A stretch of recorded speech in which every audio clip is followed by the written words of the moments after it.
that feels mellow.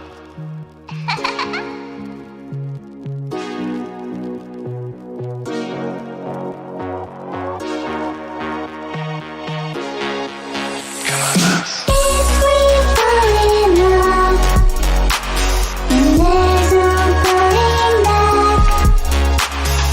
You're what I want. Together when we crash. Some things never go forever in our heart.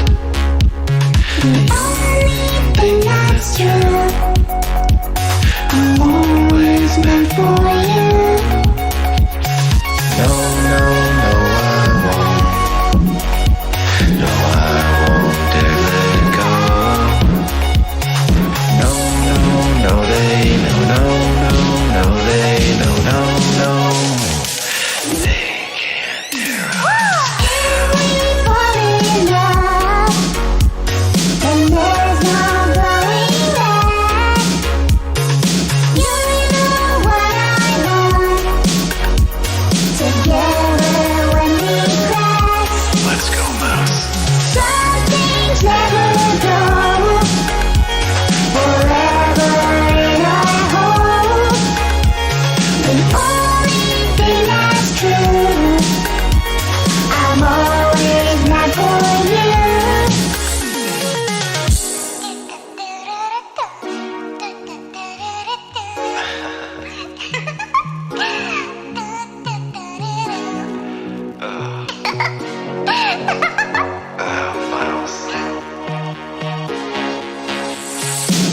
If we fall in love, then there's no going back. Alright, mouse. You're the one I want. Together when we crash. Some things never go forever in our home. The only thing that's true, I'm always meant for you. No, no, no, I won't. No, I won't dare let it go. No, no, no, they, no, no, no, no, they, no, no, no. They can't tear us. If we fall in love, then there's no going back. You're the one I want. Together when we crash. Some things never go forever in our home. The only thing that's true, I'm always meant for you. No, no, I won't. No, I won't dare let it go. No, no, no, they can't. No, they can't tear us down.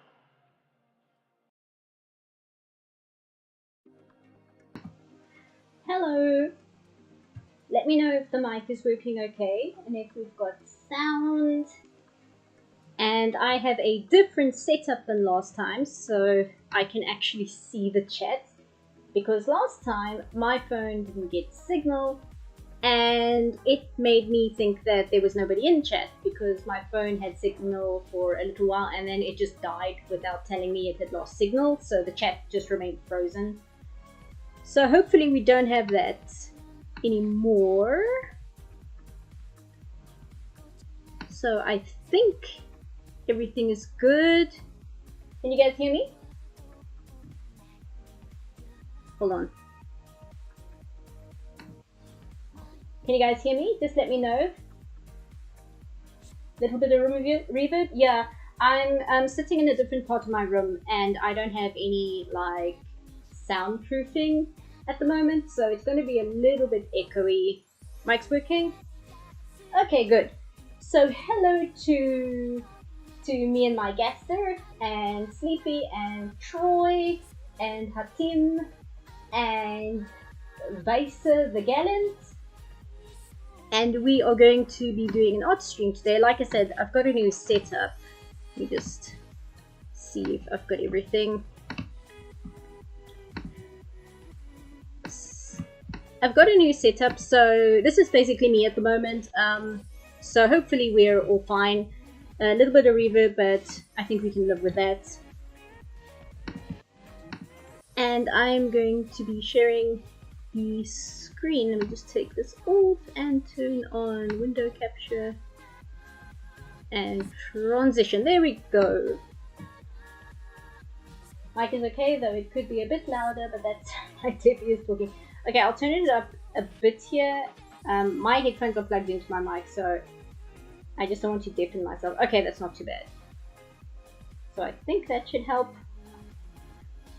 Okay, as always, do we have any ideas of what we want to draw today? Are we drawing more High Guardian Spice characters? Or are we drawing somebody else this time? What do you guys think? Maybe if I move my mic, hold on, I'm just gonna move it a little closer. See if that helps. Okay, I'll just be sure to like talk loudly as well.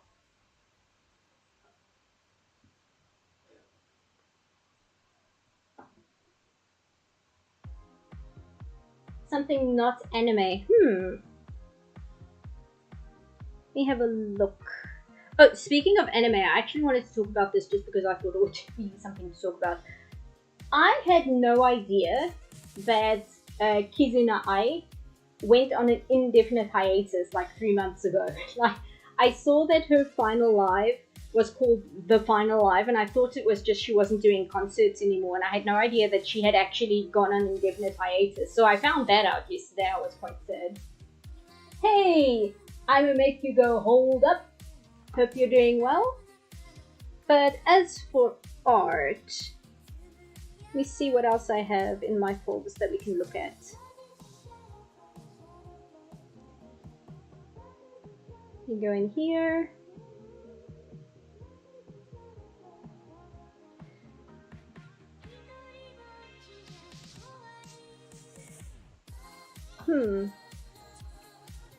Because I was thinking, and I know it's High Guardian Spice related, that's why I wanted to ask first, but I was thinking of drawing Amaryllis, because I think we're all kind of in agreement that she's the best character in the show, and I was just thinking that would be like a nice way to round up either her or Snapdragon, because Snapdragon is also a pretty cool character, and both of them deserve better shows.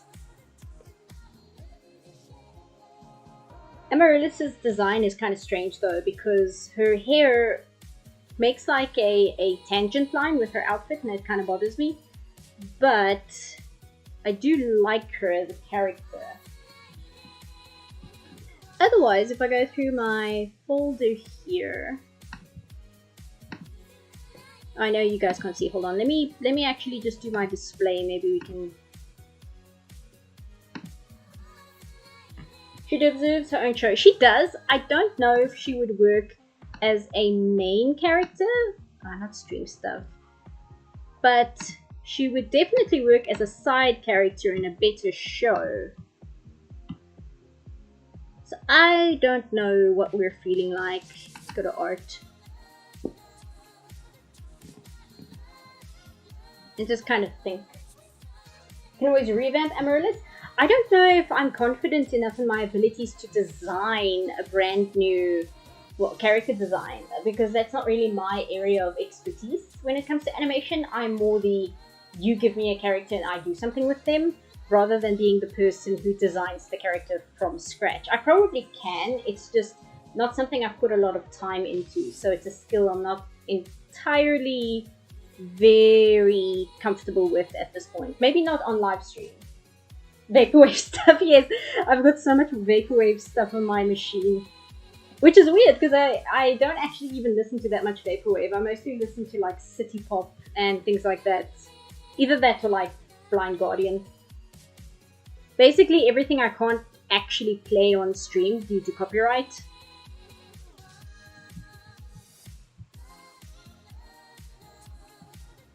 One thing that could be cool, I don't know if you guys are familiar with Grandia, the PlayStation 1 game. It's like one of my favorite games, and it has really good character design. Like, it's like typical like 90s JRPG style, but it's just a design I'm really, really into. And I think when I was into this game back in the day, it kind of really influenced my art in many ways, even though my art may not look it very much now. And who else noticed Bubblegum Crisis? Yeah. And where's Sue? Here's Sue. So maybe we can draw some Grandia stuff. I don't know what you guys think. Familiar, but you haven't gotten around to playing them? They're pretty good.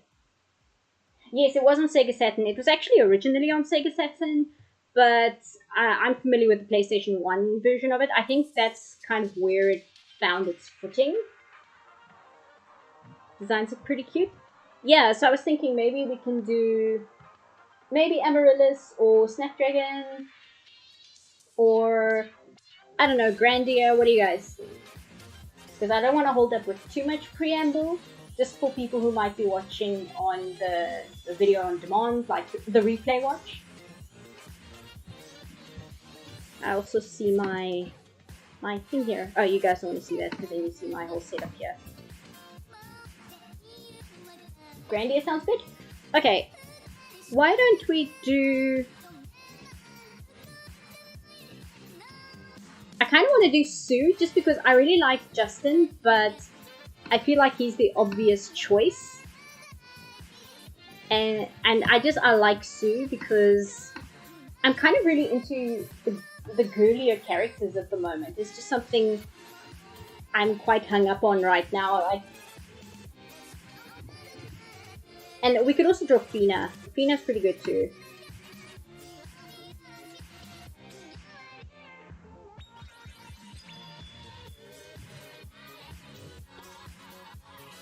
I think, yeah, I'm gonna go with... Let's close Fina. I think I might go with Sue. Let me just see if I have one where she doesn't have her hands in front of her outfit.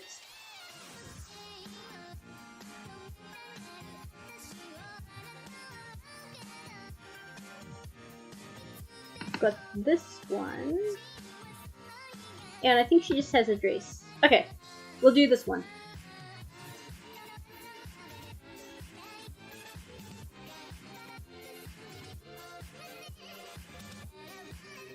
Probably the disturbing lack of girly female characters in modern media.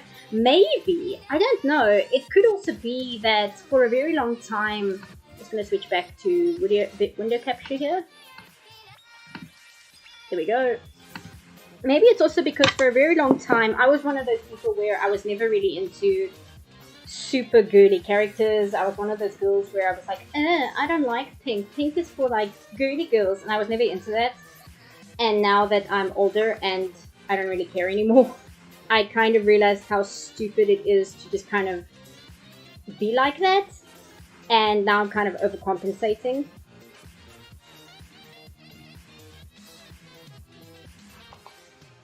I also found out I've been having trouble with my tablet for a while when it comes to Clip Studio Paint, but not in any of the other programs. And I realized it's because I hadn't calibrated my tablet. So that's fixed. So it's running much smoother now than it was before.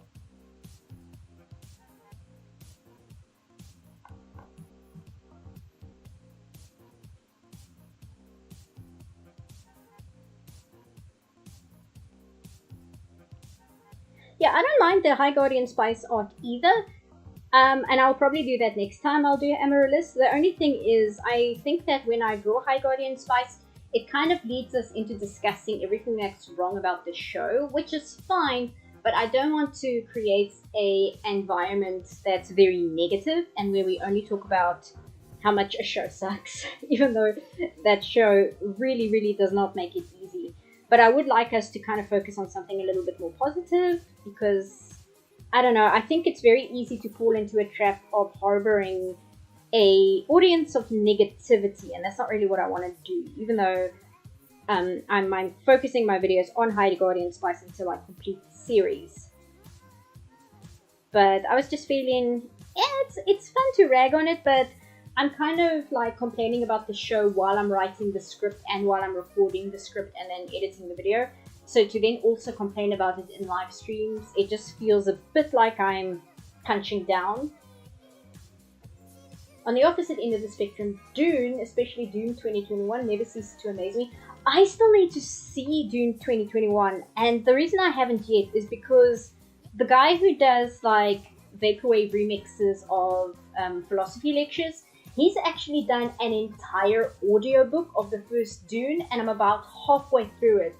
And I don't want to watch the movie until I finish the audiobook, because I'm really into his presentation. Maybe I'll show a little bit of that just before we finish, so you guys can check it out if you're interested. But I've been dying to watch that movie, but I just haven't because of that reason. Because I have to sit down and make time to actually listen to the audiobook. And the Dune audiobook, it's a little bit difficult because I've got it in paperback as well. And I'm finding, because of the way the story is written, that I need to look at the encyclopedia of certain names and terms just to kind of figure out what certain people are talking about. That, and it leaves the commentary on the High Guardian Spice for the videos.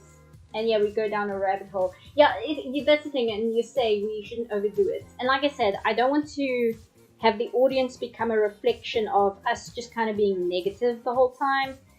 Because it's fun to rag on it, but at the same time, I think that if we do that every single time, it builds this expectation, and also we're going to reach a point where when I'm done talking about it, we're going to be like, okay, now what do we talk about?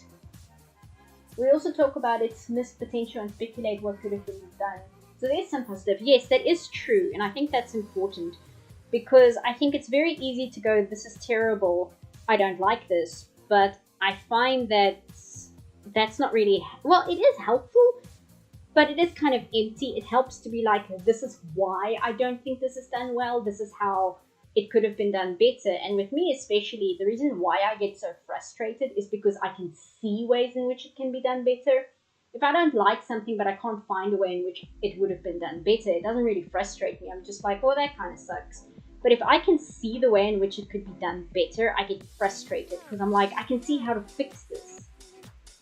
So that's also part of it, and I think that's also why this show gets to me the way it does, is because so much of it has such easy fixes to it. I'm drawing this pose over and over again.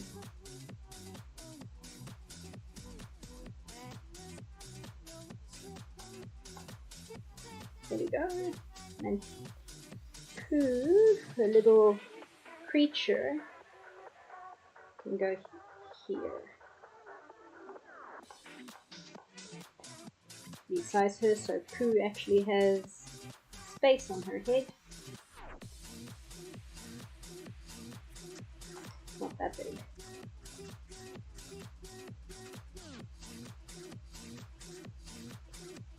It was actually meant to be listened to in audio format. That was the way Frank Herbert wrote it. Really? I didn't know that. But like I said, I'll show you guys just a short snippet of it because I don't want to take Akira the Don's views. But I'm really enjoying the audiobook. It's just like with everything, I have things I really enjoy, and then instead of actually spending time and watching or listening to them, I just watch a bunch of YouTube videos over and over again.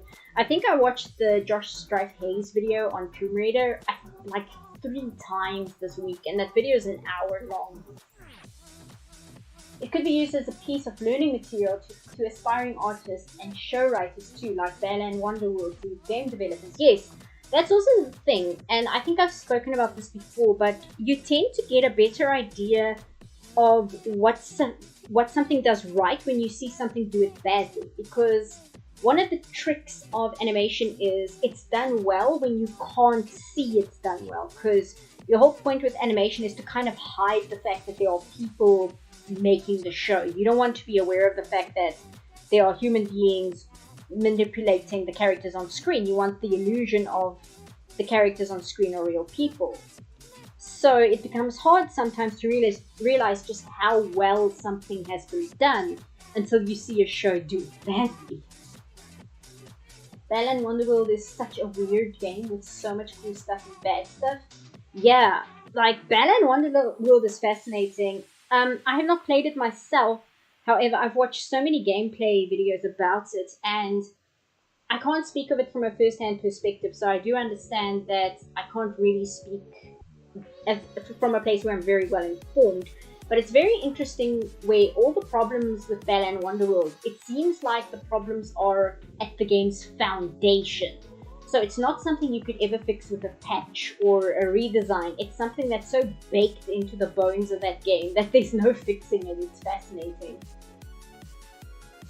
I don't know much about Dune. I know there's a giant worm monster. I should check that out. Dune is very interesting because yes, it's got the sandworm, but Dune is an absolutely fascinating. I don't want to use the term philosophical because I don't want to give the impression that it's like a textbook that's going to explain stuff to you. But it basically, in layman's terms, it takes the idea of the chosen one hero that has a prophecy that he's going to save the world. It takes that and just kind of shows you how that's not really good. It doesn't do it where the character who is that prophesized hero is a bad guy, but it just kind of shows you how screwed up the concept of a chosen one prophecy actually is. And then it also has a lot of things to say about self-actualization and culture and baked in ideas into society and things like that. It's very good. And it does all of this without being confusing. Like, it's pretty easy to understand what's being discussed because you can just read it as a story. You don't have to read it as a commentary on life or anything like that. You can just listen to it or read it and be like, wow, that's a really cool story. I do know some people, they're like, oh, it's a white savior story. And it's like, no, it's the opposite of a white savior story. That's the whole point. But I think they see that it has, the main characters are white in a planet which has a very, very strong allegory to desert tribes in the real world. And then they think it's a white savior story because they haven't actually read the book. But no, I really need to get back to that audiobook. It's also ruined. I don't know how I'm going to ever read the other Dune books because just of the way Akira the Don has done it, where he's added vaporwave music to the audiobook, so it helps me to kind of focus on it better because I really struggle to focus on audio things sometimes. And that's just like an ADHD thing. I think if you have ADHD, you might understand what I mean, where even if you really enjoy something, it runs the risk of becoming white noise in the back of your head because you're not internalizing what's being said to you. And just adding the vaporwave music, it just kind of keeps me engaged a lot better. I guess it's like listening to music while you're working. It helps you focus a little bit better.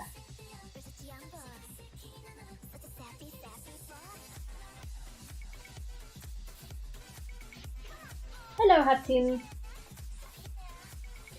Yeah, you see how much better my pen is just flowing. It doesn't have a delay or anything. I feel so stupid that I just completely forgot to recalibrate it when I got my new laptop. And I was just like, oh well, I guess that's how this tablet works now. But then it didn't do this in TV Paint, and I just accepted it. I'm like, oh well, I guess that's normal.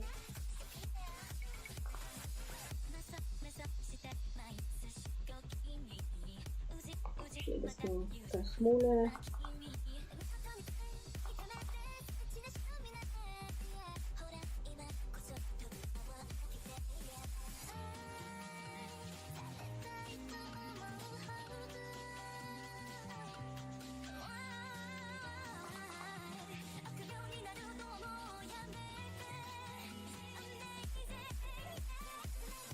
Yeah, like I said, I was sad to see that Kizuna Ai is now on indefinite hiatus. I am glad that she said it's indefinite hiatus and that she's not retiring.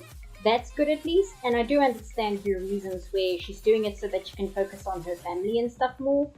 But that was kind of a bit of a shock. And I was thinking of putting Hello Morning as one of the songs for the stream, but unfortunately it's copyright, so I can't. It looks guilty at Q1 tablet gathering dust. Yeah, I use a Q1 myself. I actually quite like it. At one point I was worried that it wasn't working because it was having glitches in the display, and I actually emailed Q1 and they like, oh, just flip the way that the power cable plugs in and just plug in the power cable into the machine itself and it should be fine. And since I've done that, it hasn't given me any problems. So they actually saved me a lot of trouble of exchanging it for a different one because I thought it was like a problem. Like I thought the product was damaged in some way, but it turned out not to be the case.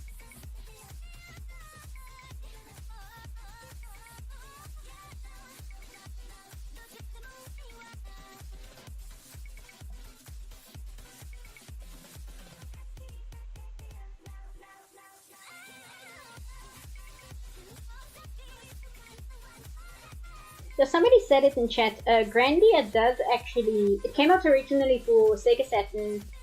I think like, which one is the one with the disc extension? It came out for one of those, and then it came out for PS1, which is how I know it. And then it's had a Steam and Switch port, but I actually don't recommend those at all because they like, they put the pixel graphics through an AI upscaler, and because they didn't go in and touch anything up after they upscaled it, there's a lot of glitches and things that just do not work.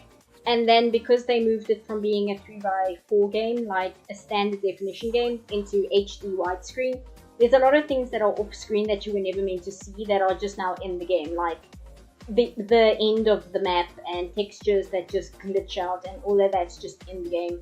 So I don't actually recommend getting the quote-unquote remastered versions for Switch or Steam because they screwed it up. And I was very sad because I was so excited when I saw they were coming to Steam.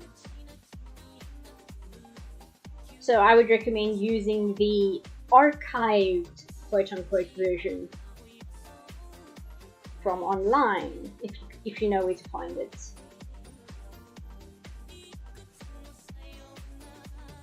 What am I doing with this face? I don't like this. Let me start this again. It isn't working.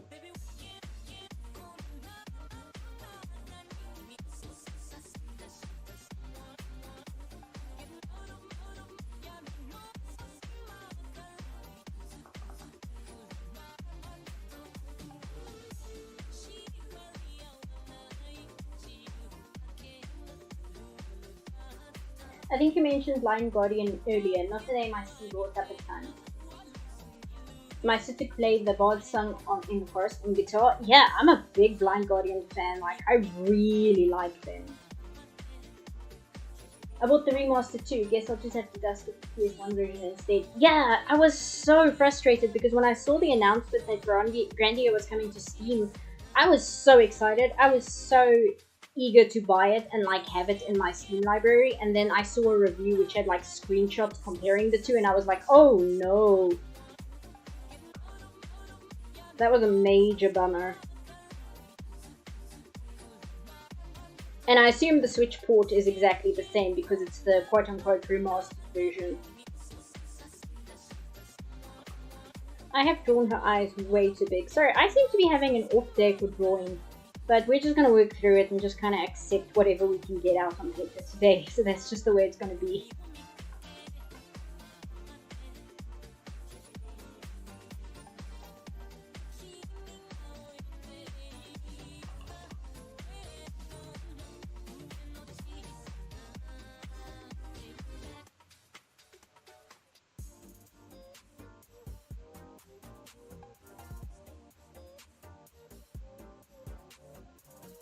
You've got games you haven't even touched, Sleepy? Dory, I think everybody has that.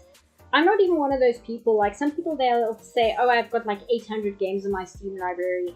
I think I've got like 20, and I think a good chunk of those, at least half, are games that I haven't touched yet. I have a copy of the original PS3 Last of Us, and I think it's still in plastic. I don't think I've even opened it yet. Mostly because I was replaying Mass Effect for like the 3rd time. And then again, I've got all these games I own that I haven't played yet, but instead of playing them, I'm playing Morrowind again instead.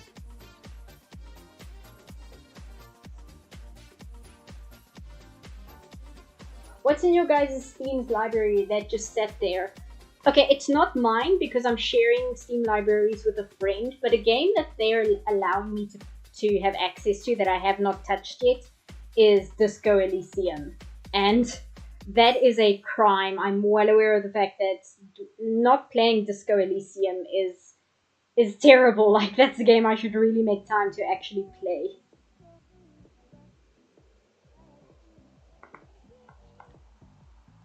Like I said, I'm having a bit of an off day with the art, so we're just gonna work through it.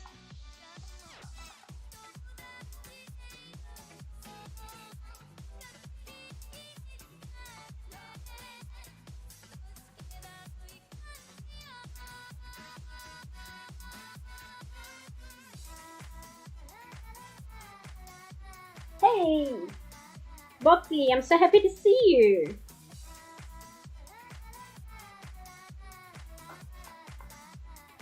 I was about to say I hope it's not too late for you, but then I remembered you're in Europe, so you're roughly the same time zone as me.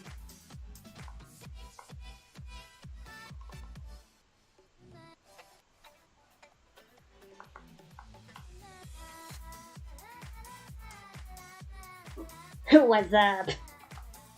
Bringing back the memes from the early 2000s. Ew, YouTube. Same with Disco Elysium, but also my Subnautica save is getting ripe for the time I get some balls to continue. Yeah, I haven't played Subnautica in a long time as well. Mostly because I'm not sure what to do next in the story. I should look that up. But I'm kind of stuck as to what to do. Princess Maker 5, I bought it to encourage myself to learn more Japanese. Oh yeah, Princess Maker, I almost said Princess Hunter. Princess Maker, I have the Princess Maker 2 on my wish list. That's also a game I've been meaning to try and get into myself. I've had this thing with Steam. I work and get paid in USD at USA, but I live in Mexico, and that's when I can sit down to open Steam, and it won't let me pay from my house for my games. Oh, that's awful. You know, Steam used to allow me to pay from PayPal when it was just kind of a more universal storefront, and then it switched to more country specific, and now I can't use PayPal to buy games anymore. I have to use my bank account. So yeah, I don't know what's up with Steam sometimes. Princess Hunter. Yeah, I imagine like, I think I was thinking of Monster Hunter because it was at the expo a few days ago. Like that, except you're hunting down like anime girls, but they're like kaiju size.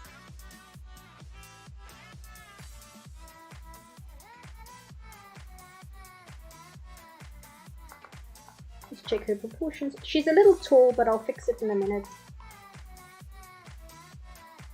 Because this is digital art and you can do that. She wears like big chunky shoes if I remember. Yeah.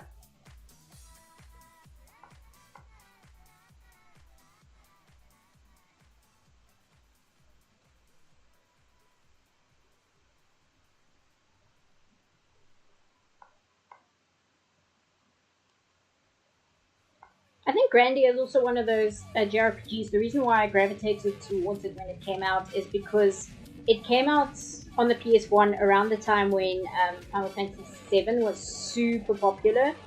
And I really liked Final Fantasy VII, but I'm not a big fan of Cloud just because of how stoic he is. And because Final Fantasy VII was so popular, like every JRPG hero had to do like the quiet, angsty loner shtick. And I got really bored of it. And then you have Justin in Grandia. And he's like so optimistic and eager just to kind of be an adventurer. He's a bit like Luffy from One Piece, except not as stupid. And it was just so refreshing to have a JRPG main character who was proactive and optimistic and upbeat.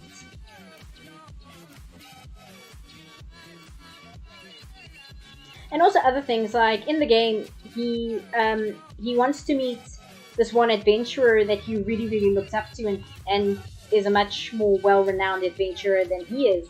And then the adventurer turns out to be Fina, who is a female character. And I also thought that was really cool because in JRPGs so often the main female love interest turns out to be a white mage. And I was at the point at that stage where I was just tired of it. I was so tired of the Final Fantasy white mage main love interest girl who's very feminine and like demure and passive, and I was just really bored of it. I had like really strong opinions about a lot of things when I was younger, and then I've really mellowed out as I've gotten older, where I'm just like, it's not actually that big a deal. We can just relax. We don't have to be angry about everything. Not everything is a massive disaster or absolute travesty. Sometimes things just are the way they are because there are people who like them that way. And I think that's why watching that's why watching VTubers like Nyanners really, really helped, because I really like Nyanners and she loves Final Fantasy X. And I didn't like 10 specifically because I didn't like Yuna. And she loves Yuna, and just watching her play it and how excited and how much she loves Yuna, that kind of changed how I view that game as I watched her play through the thing. And yeah, I just kind of learned, you know what, we don't have to be annoyed that female characters aren't strong and independent in every single piece of media. Sometimes characters are a certain way, and girls like them that way, and there's nothing wrong with that. It doesn't mean that they're written badly, it's just that it might not appeal to me. Where the female character is either a white mage or a bow user. Yes, that's usually how it goes. And I think that's also why Riku in Final Fantasy X was such a surprise, because she's like, what do you call her even? Not an alchemist, but she like builds grenades and like lobs bombs at people. Wait. Does this character have that much of a nose? Not really. It's just kind of a little dip like this.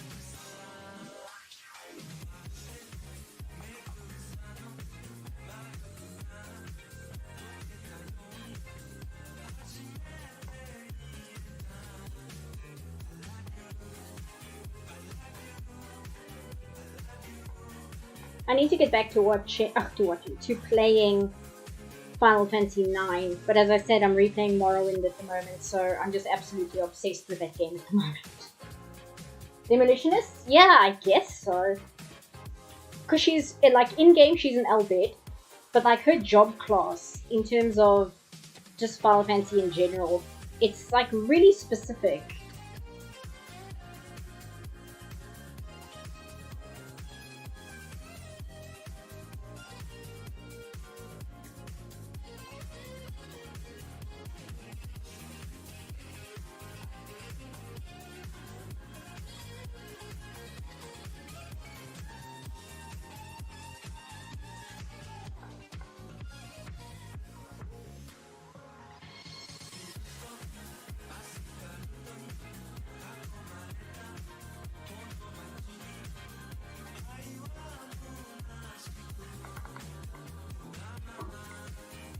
Yeah, see, I have her proportions all over the place, so let's try and fix that up a little bit.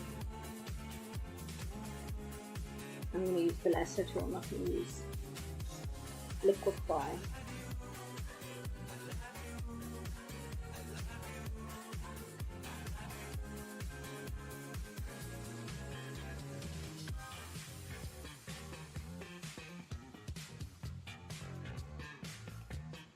When you described Grandia, it reminded me a lot of the Lunar games. Have you ever played either of them? I have not, but I'm very aware of them because a lot of the YouTubers I watch who are like really into JRPGs, they really like those games. Like, it's one of those games where they'll constantly talk about them and mention them just offhandedly. So I really hope one of them will cover it, just so I can get a better idea of what it is specifically, so I can put it in my Steam library and pretend to play it one day. Instead of playing Morrowind again.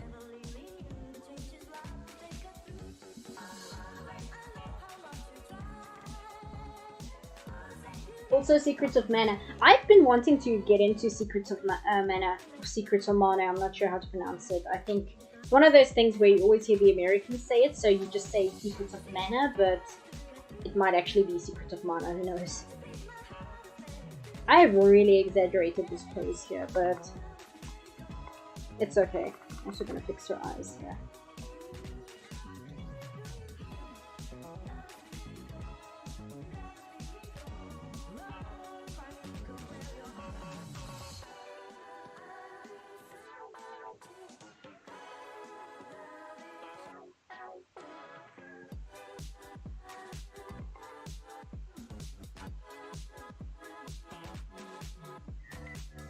You won't find Lunar on Steam, unfortunately. You'll probably have to sell the high teas for those, unless Sega does add them to the Mini 2 overseas. Yeah, I don't know, because with the mini consoles, well, I was about to say they don't really add JRPG to those, but I think Final Fantasy VII was in the PlayStation Mini. I'm not entirely sure. But yeah, I'm aware of where to find it. I just need to know whether it's worth my time, basically. Because the one thing about JRPGs is I really like them, but they are big time sinks.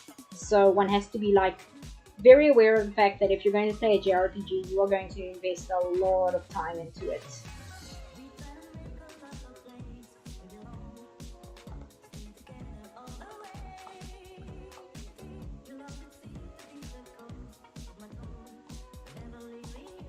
Okay, into the rough. I had her skirt going this way, but because she's already leaning back pretty intensely, I think I'm gonna have it actually go the other way. So I have it go this way instead.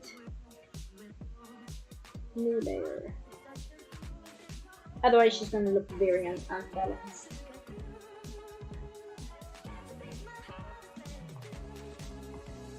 I heard when it comes to Secret of Mana, I haven't watched Vinny Vinesource play it, but I watched some clips of it, and according to people on Steam, they were saying that the new Trials of Mana game, they like really made it more accessible to kids, I guess, by removing a lot of references to like violence and war and things. So I think that's another game where I would rather play the original, just because I don't like it when they take a game and they alter it just to change the tone. It always annoys me. Have I thought about trying the Nier games? Boppy, I played Nier Automata for the first time, I think either at the start of this year or last year, and I got to the ending and I went for the true ending and I cried so hard. And I don't cry, like, physically over media. I don't. I'll be like sad and I'll sit there and kind of process the emotions for a few days. But with Nier Automata, I cried so hard. And I'm not going to spoil it for people in chat who haven't played it, but I went for the ending which deletes your save data. Like, I purposefully went for that ending. Oh man, that was such an emotional experience.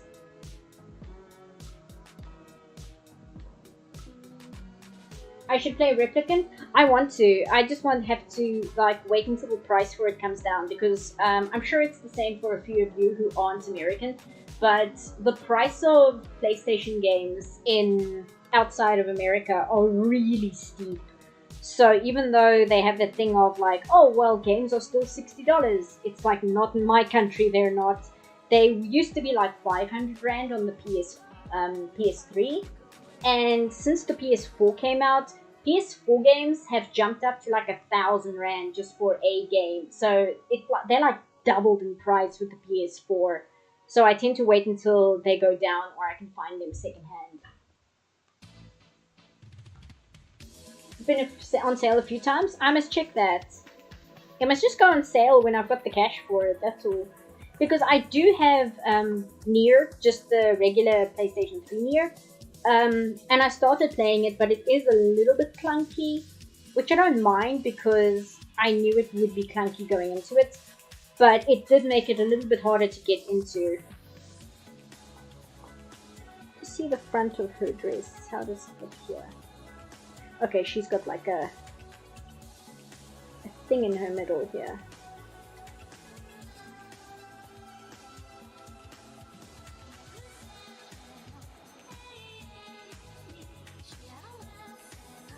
Do I have a PC to play it on? No, I play them on the PS4 because I've only got a laptop. I've recently bought a new laptop, so now I've got 2 laptops. But my gaming laptop, I don't think it would have the processing power to run it because, you know, it's a laptop. It's not made for intensive gaming. So when it comes to games like that, I tend to just get them on the PS4.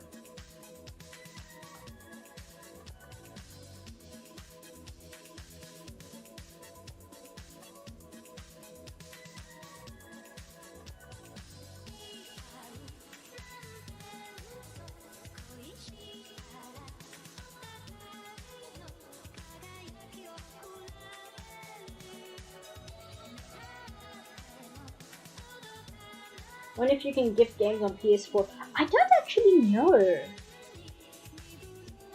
Because you can do that on Steam.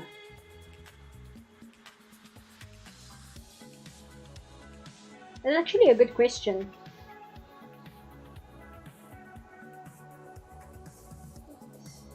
Color goes here.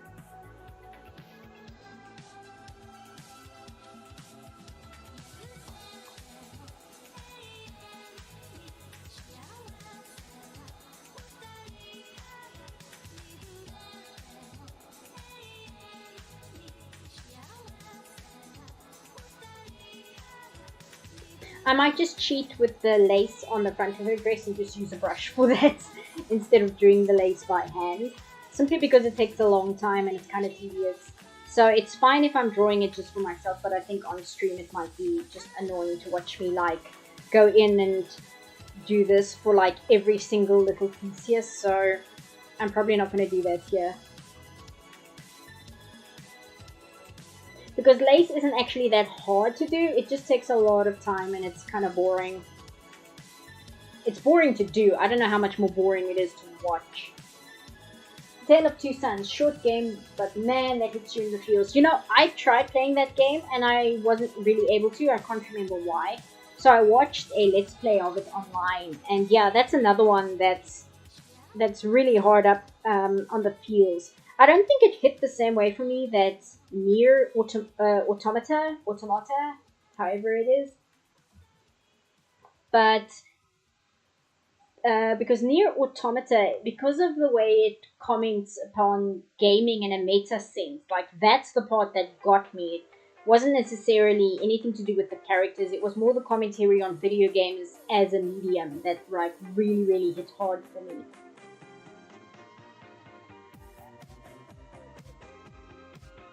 You can't gift games on PlayStation? That's lame. That's very strange though, and I mean that in a way like that you would think that that's a feature that Sony would think about. But then again, I don't always know what Sony's thinking, so who knows.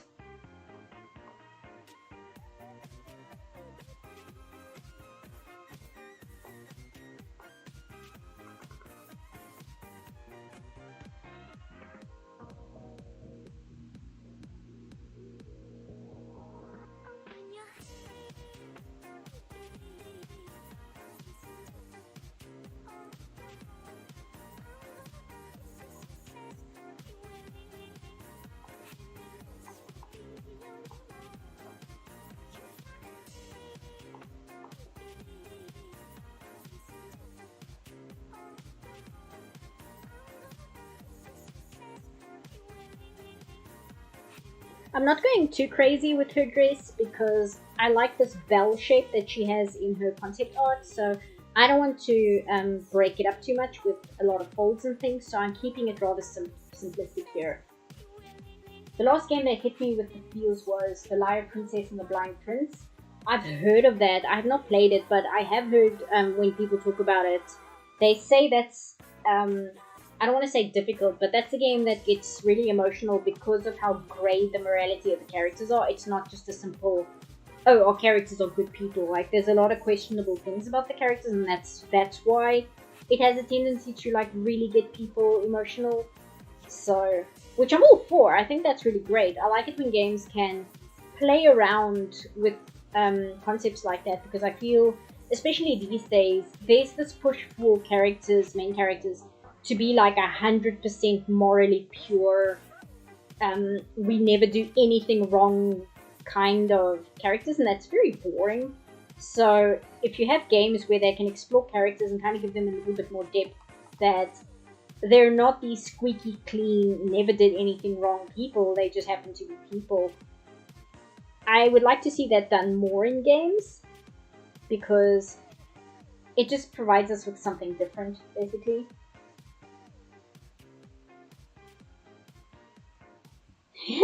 Thank you, Bobby. I do appreciate the thought. I really, really do.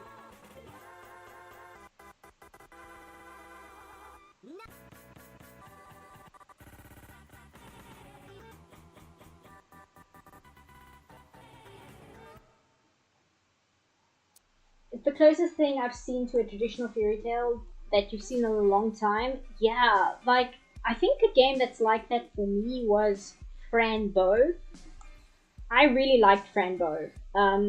I think it's kind of gotten, I don't want to say obscure, but people don't really talk about it as much anymore. But that's a really good game in terms of like presenting a fairy tale style narrative.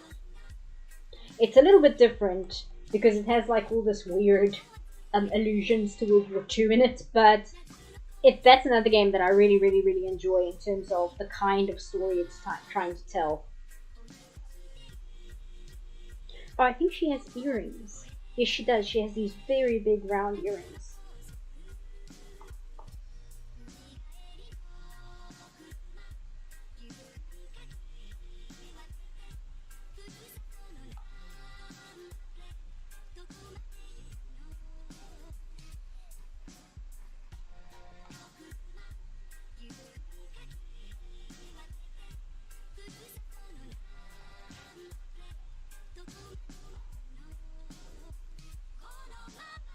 I guess the Alice Madness Returns games are like that too, but I think it's kind of obvious because I mean they're based on Alice in Wonderland.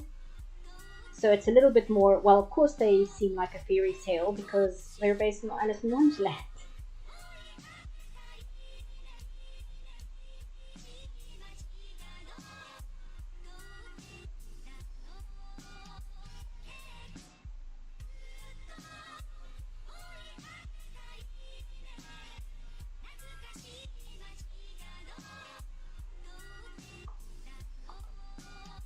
Things missing from modern media: feminine heroes and morally grey characters.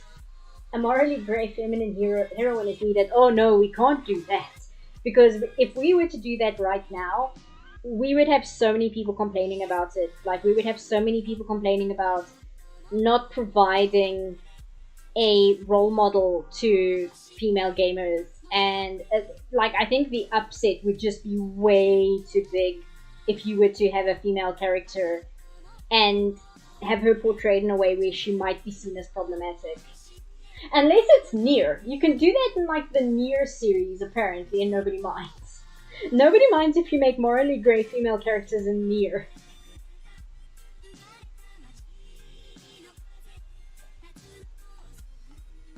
Speaking of, I still haven't started the newer title, The Cruel King and the Great Hero. Been waiting for a chance when I can try and play it in one go. Yeah, like I said, I don't really have the time to always get to a lot of games. Yes, it's about having to buy all of them as well, but I don't know, like I said, I barely get time to listen to the Dune audiobook because I'm just watching like essays on YouTube all the time. Mostly because I'm working and I like watching things while I work because it helps me focus, but I can't watch something like a TV show or a movie while I'm working because I actually want to pay attention. I can't just have it as background noise. So it ends up with me watching a lot of YouTube essays, but not so much playing games or watching movies or watching TV shows.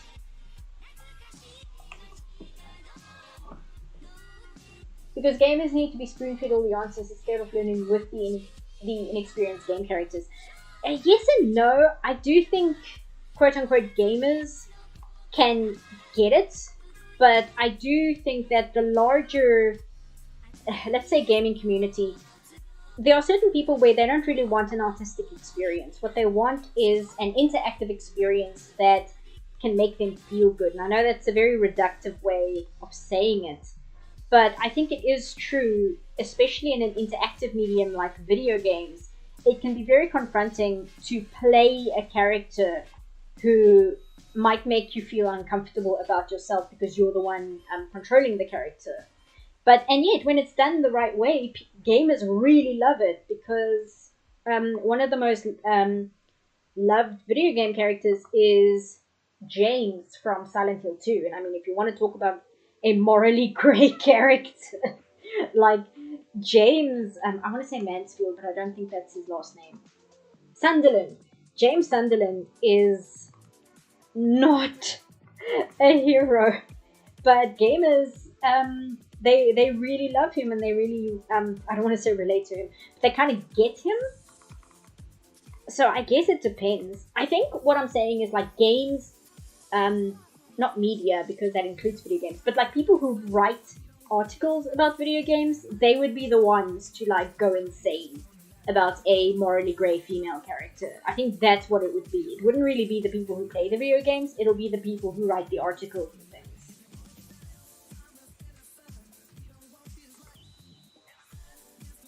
Does she have freckles? Yes, she does. Oh, they're on her nose, they're not on her cheeks.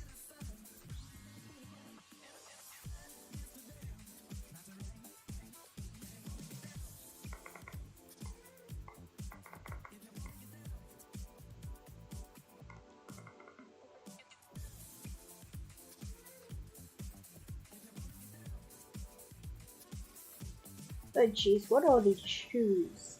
Okay, I think I got it.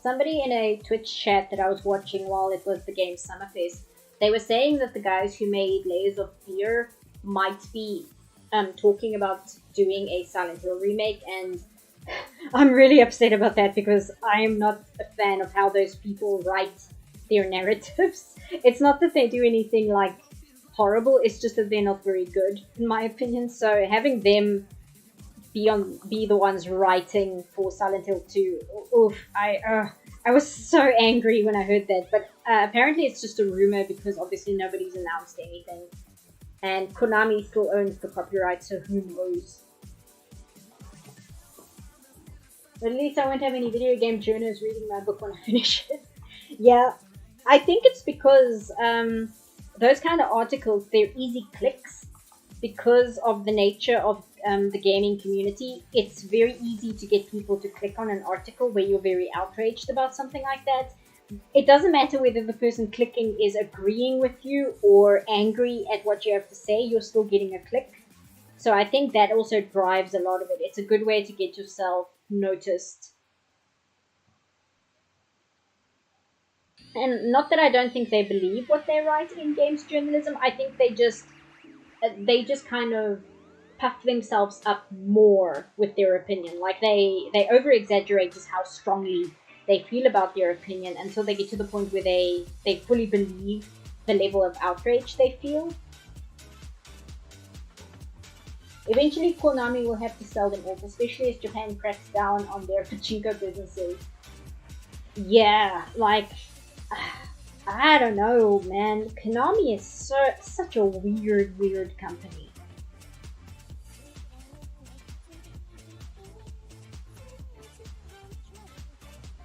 Like, I'm trying to think of what I can even say about Konami, and it's like, what can you say about Konami? They're so weird. Like, their existence in gaming. Do they even exist in the gaming scene anymore? Because we always talk about them, but they're like not here. Are you planning on getting a PC to play on? I am actually. Part of it is I'm hoping to relocate at some point in the future, and I don't want to invest in a very large tower if I have to sell it off in like a year because I can't move with it because it would be too expensive. So that's part of it. But I do plan to get one once I'm able to do so. Because unfortunately with laptops, you can switch some parts out in the laptop, but you can't really switch out the graphics card. I asked that specifically when I got my new one, because I was kind of forced to get my new one because it was a crisis where my older one had just completely let me down and I needed one that day. And I luckily had an emergency fund that I could use specifically for something like this. And I asked them about switching out just the graphics card, and they said that you can't really do that with laptops. So it is something that I would like to look into at some point in the future, is just to get a proper PC tower rig set up. But I will have somebody build it for me. I'm not going to try and put one together myself. Even if I have to go pre-build, which I know there's this stigma against, but I just, after watching Super Eyepatch Wolf's video about the absolute nightmare he went through building his new PC, I don't even want to risk it. I want nothing of that world. Get Guild Wars 2? I've heard some good things about that, and by that I mean I used to have a friend in like 2008 who would tell me, oh, you should get into Guild Wars 2. So the fact that it's still running obviously says, well, it's definitely got something going for it, because that game just seems to have been going forever. Square Enix sold Tomb Raider, Deus Ex, and Hitman to invest in NFTs. Yeah, that we'll see how that works out for them. But also, it might not be a terrible thing, because, like, I don't know, their products of Tomb Raider and Deus Ex have been very strange the last few years, so maybe selling them off to a different publishing company might be for the best, because we might get something a little bit different out of it, and I don't think that's such a bad thing. Yeah, Boppy, I see you've been reblogging a lot of the Guild Wars, I don't want to say characters, but like the species and things. Okay, I'm actually going to puff up her hair and then I'm going to get to inking. Like I said, I seem to be having a slightly off drawing day, but I'm just working through it. We're just doing what we can. Because sometimes that's just how it goes.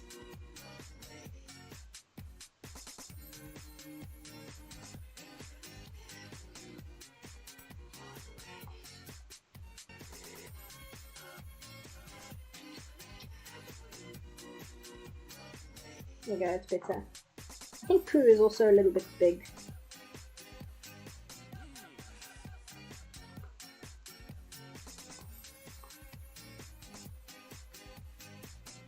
Make him a bit smaller.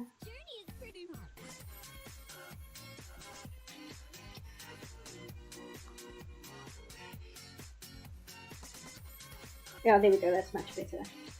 Because he's supposed to look like a bow that's on her head, so I don't want him the size of like a seagull or something. Deus Ex has its roots in the X-Files type of conspiracy theories, and it became cyber oppression that lost its way. Yeah, like, I've been watching, who was it that made a lot of videos? Oh, you know who it was? It was Grimbeard on YouTube, who's a YouTuber I only recently found, and I really enjoy his content.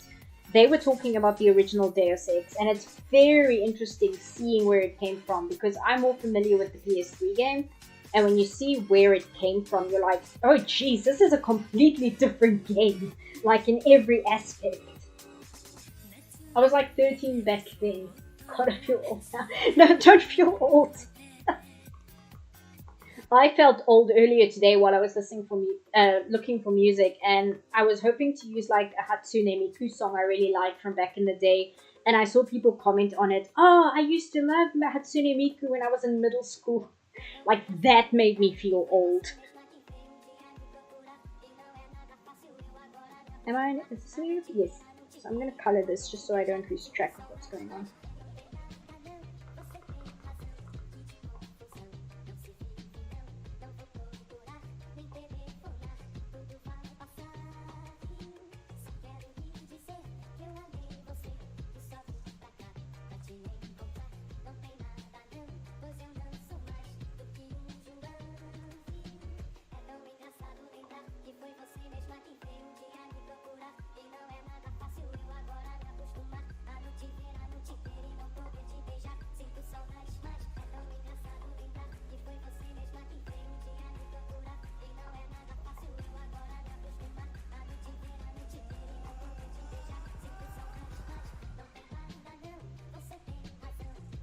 You were in elementary when you first found out about Hatsune Miku? Oh no! I was working my first job when I got like really into her. That's when her very first, like her first hologram concert came out. And I would watch that because I had it like a digital video of it. And yes, there was YouTube, but I think this was one of the very first like massive HD videos I owned. And I would just have it playing in the background at my first job, like over and over and over again.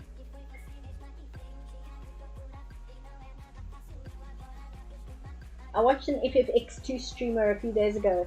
I said the game reminds me of Charlie's Angels, and the streamer didn't know what that was. That was my feel old argument. Oh, that's painful. But also, that streamer doesn't have much of an excuse because the Charlie's Angels movie came out more or less the same time as Final Fantasy X2. So, I think that's on the streamer.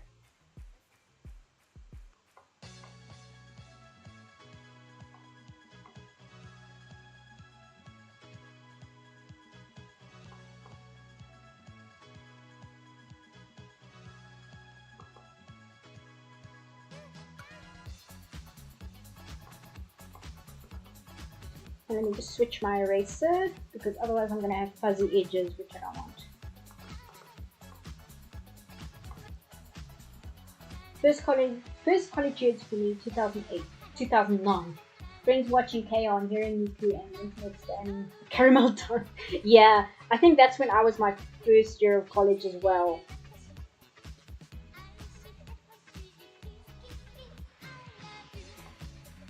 Caramel Dancing might have been a year or two before my first year of college, but definitely Lucky Star and K-On was just everywhere.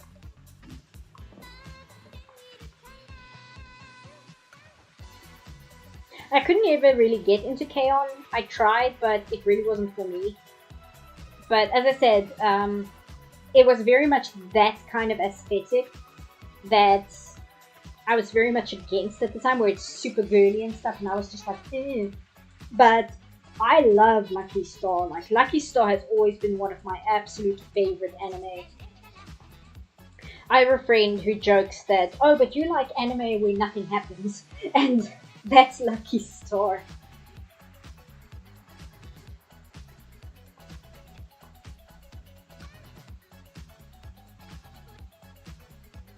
Also, while I was looking for Hatsune Miku music, I don't have any in the stream because the one I wanted to use is like 10 minutes long. It's too long to do an outro or intro to. But while I was doing that, apparently Hatsune Miku did an official song for the new Magic the Gathering card set that's coming out.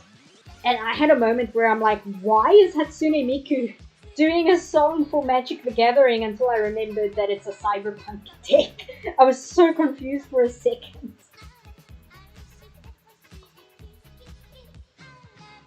One Piece will always be my favorite anime. You know what? I watched One Piece, the anime, up until Brook got introduced. And just because of the way the anime was paced, I dropped out. And it was doing fine up until around that stage where half the episode would be a recap of the previous episode and they were just padding for time so badly. But I actually started reading the One Piece manga from the beginning a few months ago. I'm now at the Skypiea arc and I'm really enjoying the manga so much more than I was the anime, I must say.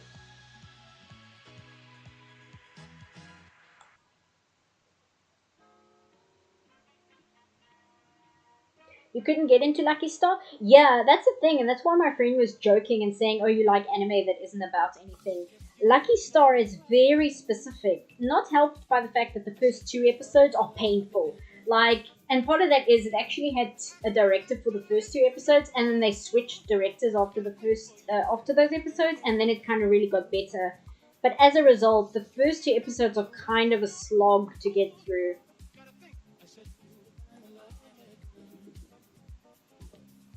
You dropped the anime during Dressrosa. I don't know if I even got that far, but yeah, like you could just tell, like Toei was not funding the anime as much as they should have. But that's like the entire anime industry at the moment. So what else is new? But just the manga, I'm enjoying a lot more, and I'm enjoying the art a lot more. Wano is fucking movie tier animation. Yeah, maybe I'll look into it once I'm caught up with the manga in the next 20 years. I'll check out like the new movies and stuff because I think I'll be able to get through the manga much faster than trying to watch all like 2,000 episodes of the anime, which isn't an exaggeration, by the way. I'm pretty sure it's getting close to 2,000 episodes by now. Haruhi Suzumiya was huge when I was living in Japan. Oh yeah, Haruhi Suzumiya, I think, was huge the entire time of its running up until the second season came out. And the second season was such a disaster, it kind of killed that anime's momentum. But yeah, that and Lucky Star were kind of neck and neck. And the reason being is because they're both made by KyoAni, who also did K-On! So like KyoAni was just knocking it out of the park during that specific time period. Lucky Star during that episode about what side you eat the bread from is what I found painful. Yeah, that's exactly the episode, which is so painful to get through. I don't blame you at all, Sleepy. I think that's episode 1 or 2, and I do agree. Like, that tangent where it just keeps going on and on and on, that's not a good start, and it's not a good first impression of the show, so I don't blame you at all. It does get better after that, but yeah, it's kind of like if you can get through the bread scene, you're good to go, but you have to be somebody who can get through the bread scene, and if you can't, then even the rest of the show might not be able to hold your attention. You should watch, and you were like, you should watch Azumanga Daioh instead. Yeah, Azumanga Daioh, I think, is the better show of the two. I don't know, I think Lucky Star hit me because of its sense of humor, like the style of jokes, which is essentially like really stupid shitposts before shitposts were really a thing, and that just really appealed to me and my kind of humor, and I think that's why Lucky Star specifically got me. But I love Azumanga Daioh as well. That's one of the few anime series where I've watched it all the way through, maybe 3 times.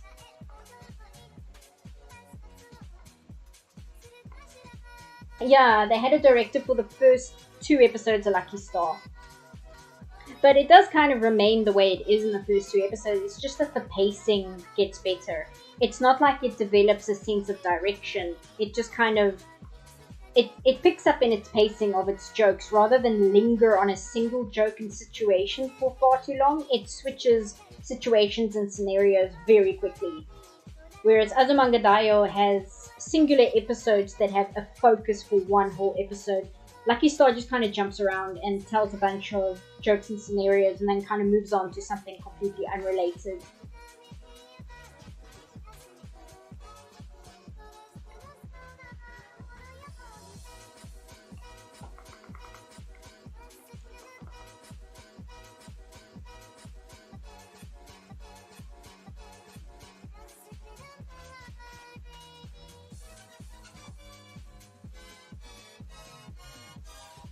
In case anyone is curious, I am using a Clip Studio Paint asset from the asset store called, I always try and read it, but my katakana isn't that good.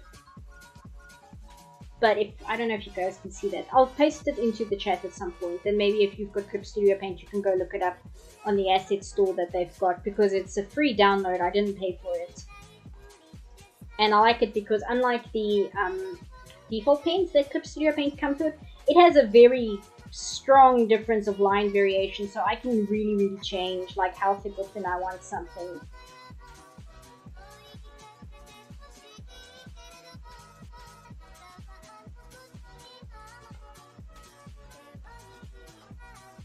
Jirasu pen? Oh, thank you, Troy. I could see pen on the end there, but I was confused about the letter of the G. So it's just the letter A. Okay. Gyasupen. Gyasupen.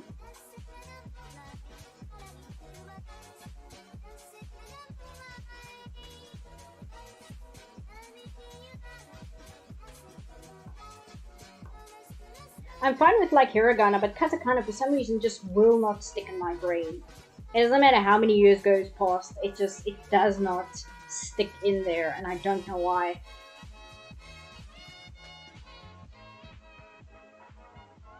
Whatever that means. Yeah, no, heaven knows what it means, but that's what it's called.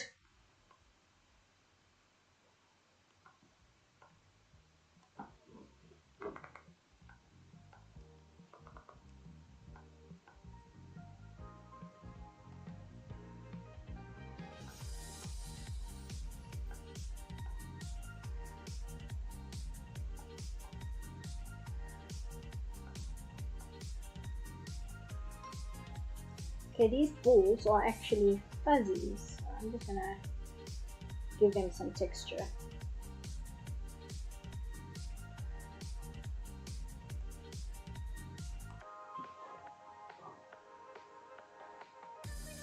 The mystery of the rasu.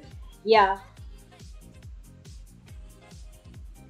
It's in katakana, so I'm gonna assume it's a foreign word that they're writing down. So I don't know, maybe it's like a brand or something, could be. Where it's trying to emulate the style of the brand or something along those lines, who knows.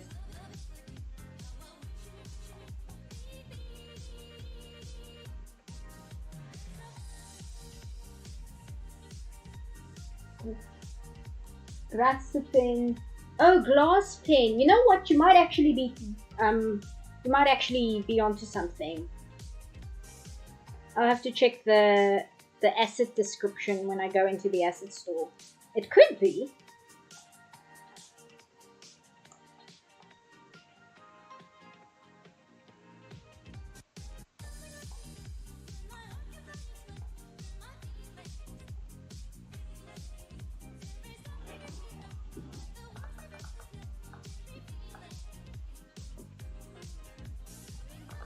Oops, wrong button.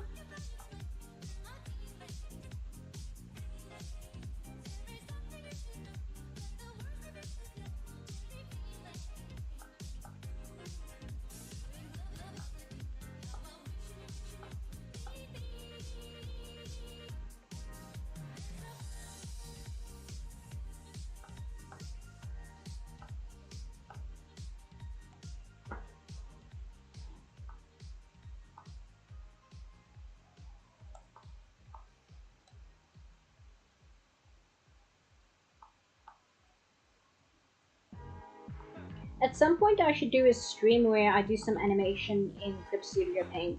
I do actually have TV Paint, which is what I use for work, but TV Paint is like a really pricey high-end program, and I think that Clip Studio Paint is more the program that people are more likely to own.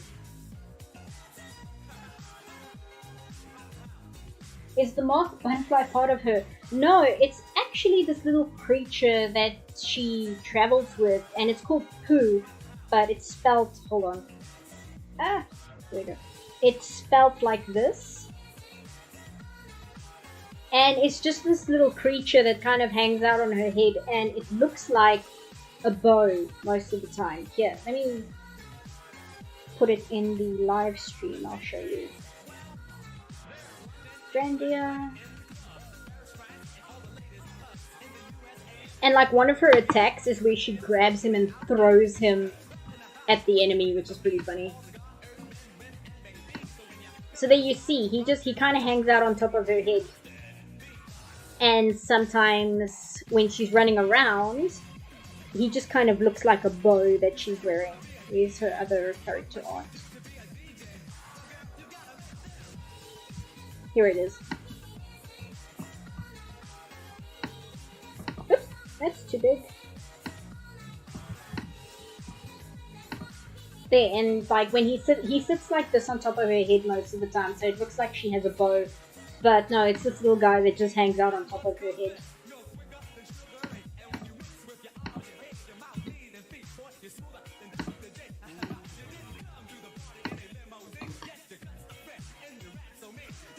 Like boo, yeah.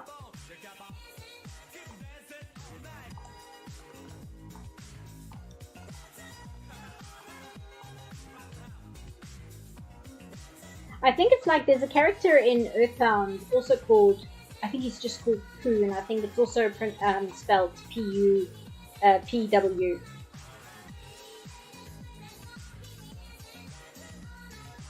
I didn't take time to draw her hand properly, so I'm just kind of winging it here.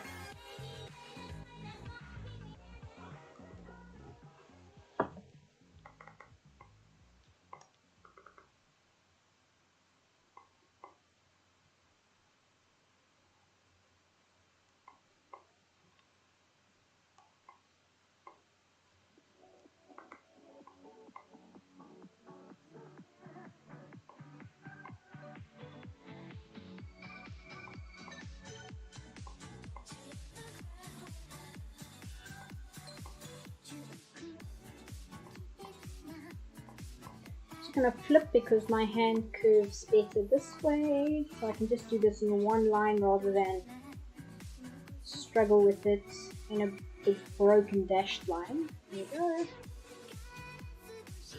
Yeah, same with the line on her dress.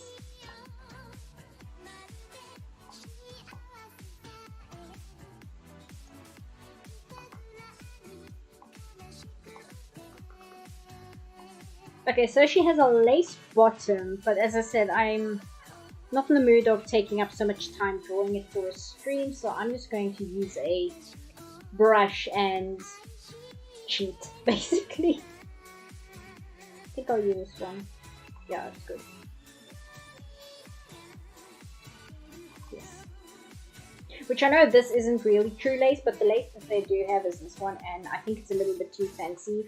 It's more like a doily than lace you'd find on a dress, so I'm just going to use the frill brush instead.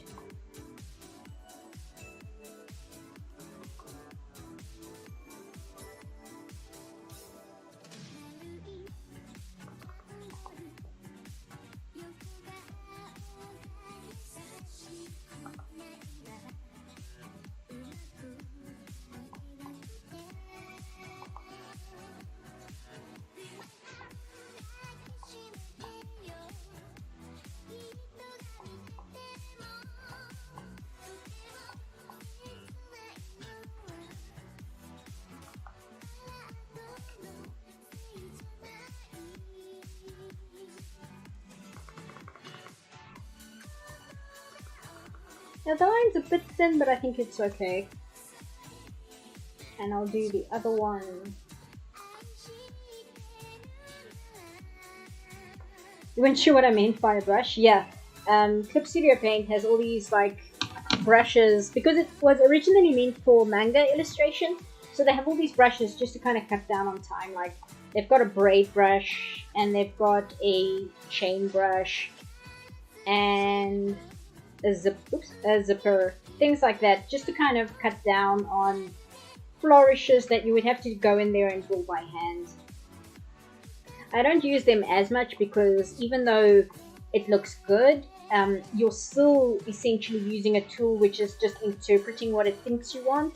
And sometimes I want to do things by hand because I want full control of what I'm doing, and I don't want to rely on a computer to understand what it is I'm trying to accomplish.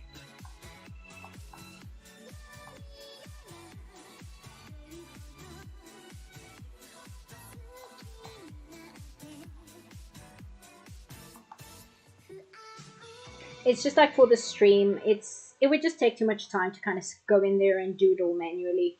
I feel like it would just kind of waste time and be annoying. Merge these two.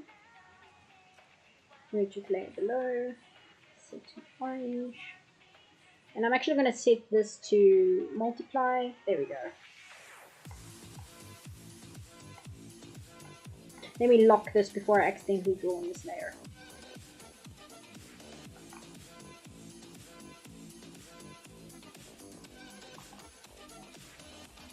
Hazing! Clash of style too. Yeah, that's also part of it. Sometimes I want a very specific art style, and because Clip Studio Paint is a Japanese program mostly for anime and manga, it leans into that art style, which sometimes my art style leans towards that, but sometimes I do want a more cartoony look, so I don't always want that level of detail in things like clothing.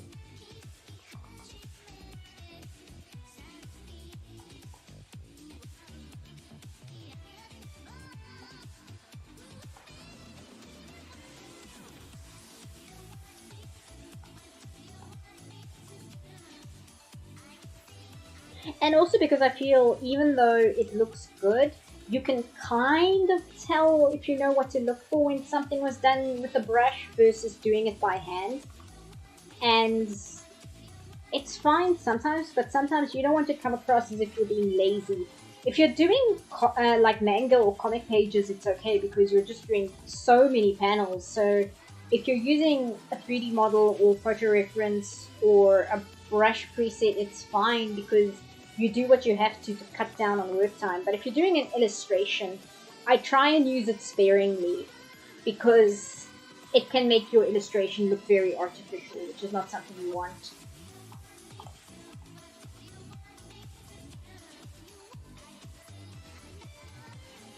There's a person on Tumblr who I will not name. I don't think anyone in the chat knows who they are anyway. And it's very, very obvious that all their art is done using Clip Studio Paint's 3D model tool where you can import in 3D models and then draw over it. And it's very, very clear from this person's art that all their characters that they draw is using the 3D modeler. And it looks fine. She's getting good notes and such, but it makes her characters look very stiff, and it's noticeable if you know what's going on. So it is better to learn how to draw or to put in the time to draw something rather than just rely on a tool like that. Although saying that, I will say when it comes to technical things like cars and guns and mechanics like that, I would much rather use the 3D modeler than try and draw that myself, just because I'm no good at trying to draw something technical whatsoever. It's not a skill I have.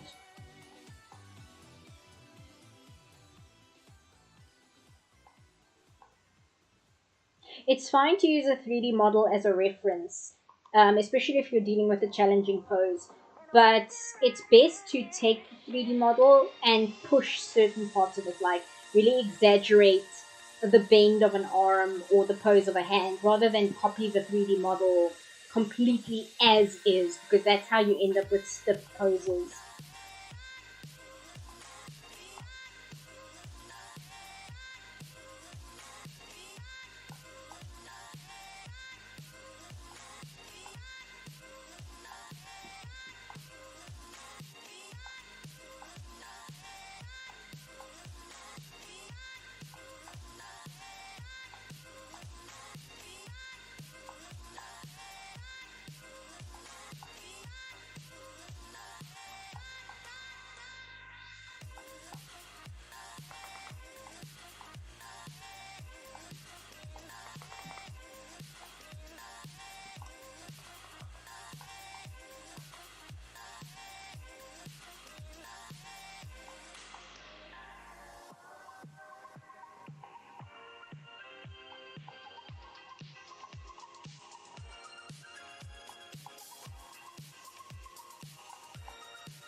Redline is an amazing example of how human drawing really brings out a sense of power. I don't think they use CG for any of it.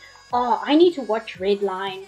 I've heard, like, that's a movie that's in legendary status as far as anime and animated movies goes. Like, that movie is all the way up there, where it's one of those movies few people saw, but the people that have seen it speak of it so highly that it has such a strong word of mouth presence.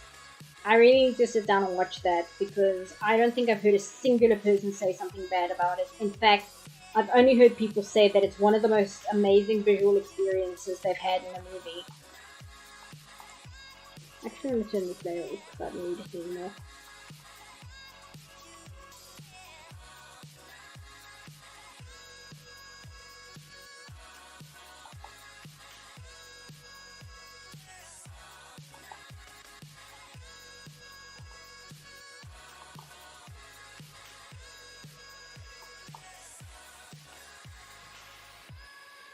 Is there a way to... No. I was wondering if there's a way to, thicken the line quality, but it doesn't seem to be there. There doesn't seem to really be a way to do that, so... See, this is what I'm saying, like, these are good tools, but they can't give you 100% what you need.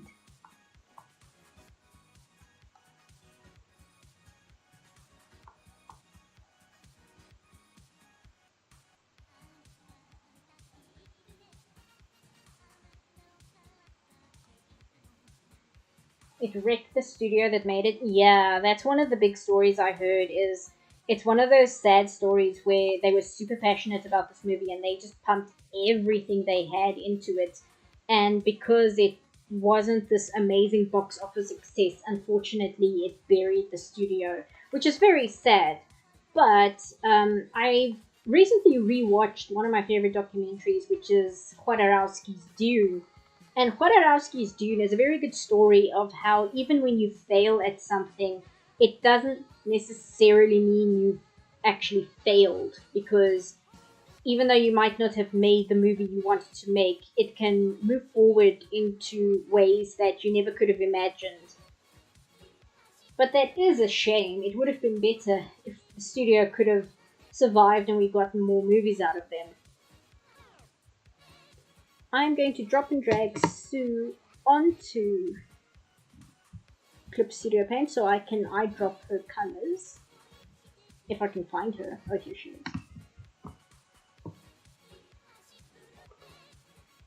I'm wondering because this was drawn in the very early 2000s, so the colors are very stark.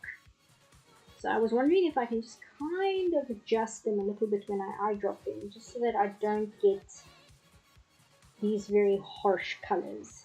No. Try.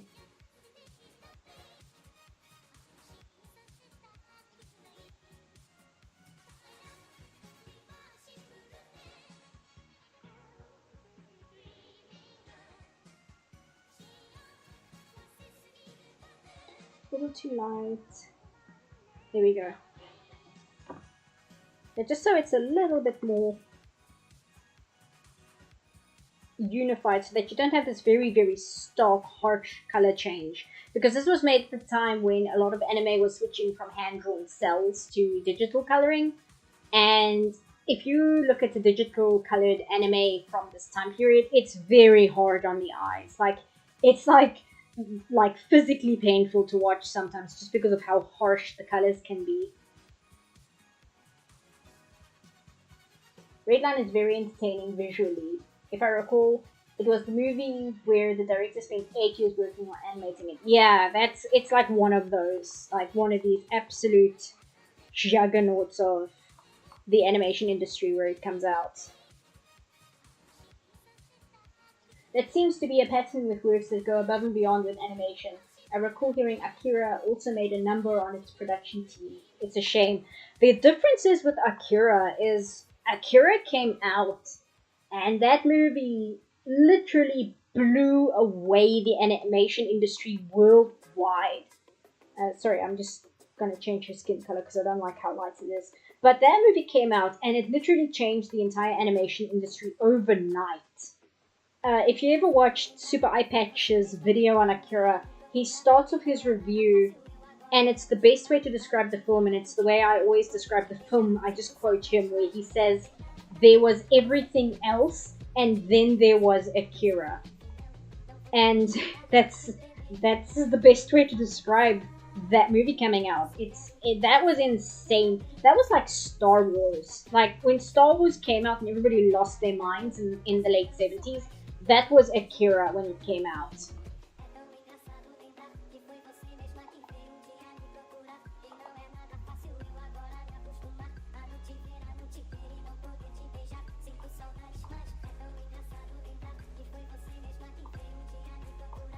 I also do recommend Super Eye Patch Wolf's video after the live stream.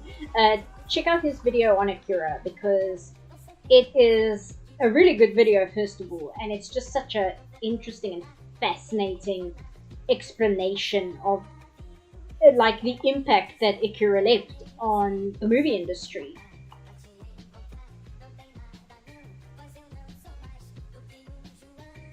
It's also every single time they announce that they're going to try again to do a live action version of Akira, like the entire anime fandom who knows what Akira is are like, no, you can't.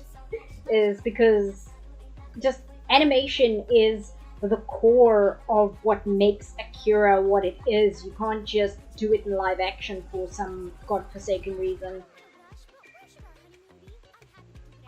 It's also one of the very, very, very few anime movies where the director is the same person who was writing the anime, the manga. So the manga artist is the person who directed the anime. And it was in this space where he was trying to condense the entirety of the manga into one movie, but he also hadn't finished with writing the manga yet. So Akira is in this weird position where it is both an anime adaptation of a manga while also being the source material that the manga is based on.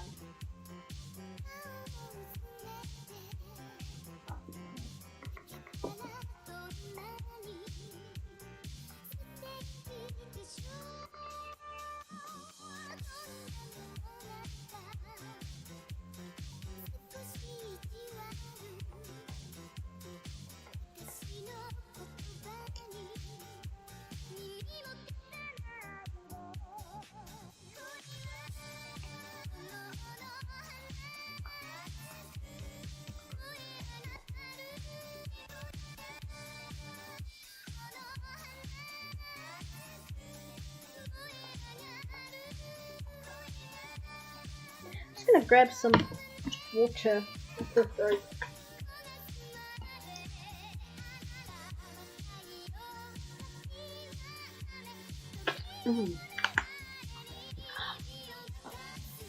There are some things that can't be improved by a live action adaptation. Actually, there's a lot of things that can't. It's true, and I don't understand the mentality behind a live action remake. And I don't mean that as in like, I don't understand why you want that. Like, no, I legitimately can't understand what the appeal is of a live action remake of something. I don't really get why people want live action remakes. The only one where I don't agree with it, but I do understand it, is when it comes to Disney live action remakes, which I hate. But the mentality behind that is, well, kids who aren't into cartoons and animation grew up with the Disney movie and now they're adults and they kind of want to re-experience the movie, but they, for whatever reason, feel they can't emotionally connect to an animated film. I don't know why, but that's how some adults think. So a live action remake is a way to re-experience something they already love in a brand new format that's more aimed towards them. But making a live action remake of an anime is something I don't understand. I don't get the mentality behind it. If I did, it would. I don't know. I feel like I would be less frustrated because even if I don't agree with it, I would at least understand what the thinking is. But I can't even tell you I know what the thinking is. The Last Airbender. The Last Airbender is another one of those things where it's not just bad because it's a live action remake. That movie is bad in a very intricate and complex way. That's another thing. You could spend like hours and hours discussing the various manners in which it fails. It's not just simply, oh, it's in live action and that's why it's bad. It's a level of incompetence that's unique. I guess that's something I would compare it to that's something I would compare High Guardian Spice to is Avatar The Last Airbender in terms of why it's bad. It's bad in a way that's very specific, and it's bad because of reasons that makes you go, but how did you get this wrong? This is such an easy thing to get right. How did you manage to screw it up? As well as understandable reasons as to why it didn't work, such as, well, you're trying to adapt an entire season of a TV show into one movie. But then there are other things where you're like, I don't understand how you got this wrong. I don't understand why this decision was made. M. Night Shyamalan's biggest twist is the fact that it sucked. Oh yeah, you're right. Yes, exactly what I said, Sleepy, but you're correct. Atla is like High Guardian Spice in that it is super interesting to see. Yeah, exactly. Because there are some things where they're bad and you watch them and you're just like, yeah, it was bad. It's kind of what I expected. But then there are some things where they're bad, and they're not like good bad. You don't get any enjoyment out of them, but they become fascinating because you can't for the life of you figure out how these mistakes were made.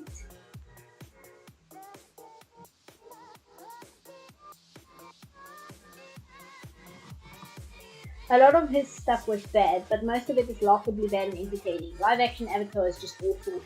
Yeah, and the thing is, like with Shyamalan, his stuff isn't terrible. Like, even ignoring the things that are very, very good, like The Sixth Sense is amazing. I've recently gotten into, not a habit, but I've recently started watching reaction channels, and I don't mean these like, watch teenagers react, watch old people react. No, I'm watching reaction channels where it's a singular person that, for whatever reason, did not see a lot of classic, very, very important films, and now they're experiencing them for the first time on their YouTube channel. And I'm watching 3 of them, although there's 2 that I'm a big fan of. And one of them missed a lot of these movies because she grew up super sheltered. Like, all she was allowed to watch was Disney movies. And the other one is a lady who she literally just grew up watching chick flicks and romance movies because she didn't want to watch anything else. And now she feels, well, she needs to kind of experience these things. And both of them were absolutely floored by The Sixth Sense. And watching the movie through them reminded me how good that film is. It is a phenomenal movie. Even though I like the others a lot more, but Sixth Sense, you can say what you want about Shyamalan. Sixth Sense is a juggernaut of a movie. And Unbreakable as well. That's another one of his films that is just really, really good. And I know people like to make fun of Signs, but I actually quite like Signs. Like, I can suspend my disbelief enough where the fact that aliens invaded a planet that's mostly water, I can kind of just blank my mind about that and enjoy the movie for its mood and its atmosphere and cinematography and style of directing. But then you get to some of his other films, and I don't know what happened. Although I hear he's kind of digging himself out of his ruts, because even though I know it wasn't a slam dunk, I hear his movie Old was pretty well received. Some people were really not into it, but a lot of other people really got what he was trying to say with that movie. So, yeah, I don't know what happened with The Last Airbender. All that I can really think is arrogance. And I don't mean that like in, oh, he's an arrogant director. What I mean is he was so arrogant about his directing style and his abilities as a director that he felt he could just change things and he could just do what he wants with the source material and it would be automatically brilliant because everything he makes is automatically brilliant. And I think that's part of why the movie is what it is, but I don't think that's the sole reason for it. I feel like the people making Star Wars these days never ever watch Star Wars. The Star Wars is such a corporate product, and I don't mean that as an insult, I mean that as a statement of fact. Star Wars is such a product of a studio hiring directors that won't ask questions and will just do as they're told, and they get given a list of things that will sell in marketing, and they get told, make us a movie involving these things. And then those people go, yes, okay, because Disney pays so much money. So you almost can't really compare Star Wars to anything really, because what's there to say about it? It's bad because the studio isn't interested in making an interesting movie. They're interested in selling a product, and that's what Star Wars has kind of devolved into.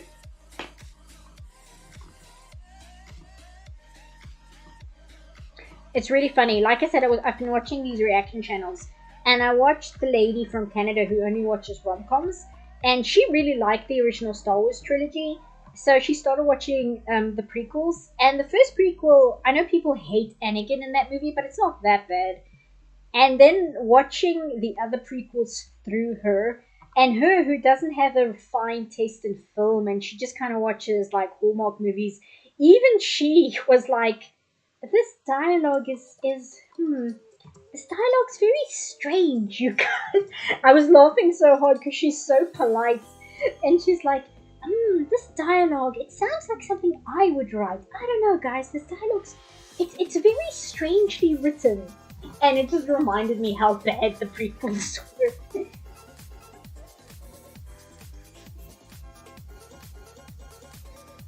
The extended universe has so much passion and excitement regarding Star Wars. Yeah, I was never into the extended universe in terms of novels and such, but I heard that people who were really, really into the extended stories within the novels were extremely angry when Disney just decided, no, none of that is canon, because of how many good ideas are in there. But my friend is allowing me to play Knights of the Old Republic through her Steam library, but I have to get back to it. I'm very early on in the game, so I need to play more of it, and I'm mostly excited to finish the first one so I can play the second one, because that seems to be one of the games that anyone who's into Star Wars talks about, like, that's some of the best post Star Wars material out there. Have you heard the tragedy of George Lucas? So it was like, I did something else, but I can't tell what with the lady watching the prequels. Yeah, it was partially that, and also because she's super polite, she's Canadian, because she's super polite, she didn't want to just shit on the movie, so she was trying to be as nice as possible, while also saying that she thought the movie was just bad.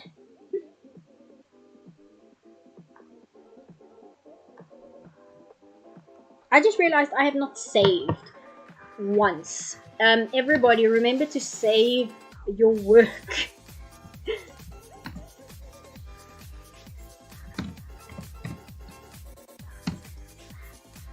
There we go, crisis averted.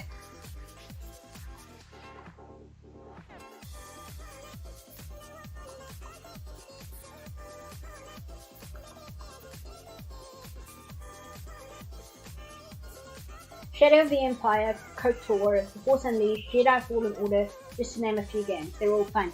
Yeah, I was about to say that I've never heard of a bad Star Wars game, but then I remembered Star Wars Battlefield exists, so never mind. But in general, the Star Wars games tend to have really good writing. And part of me wonders if it's because a lot of those games were written with minimal supervision of whoever the rights holder was at the time, like even before Disney.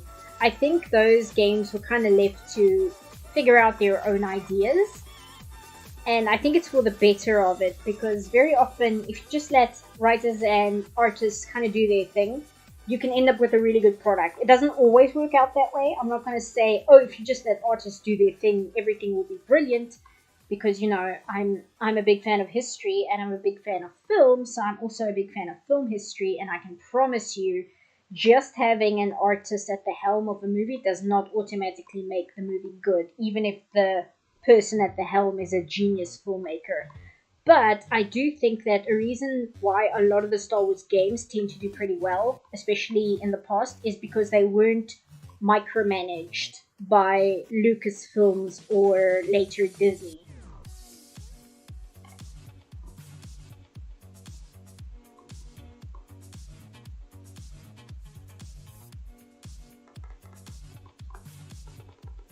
Living on the edge, yeah.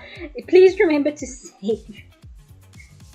I'm usually better at it, remembering to save. I think it's because I'm talking at the same time, so I forgot.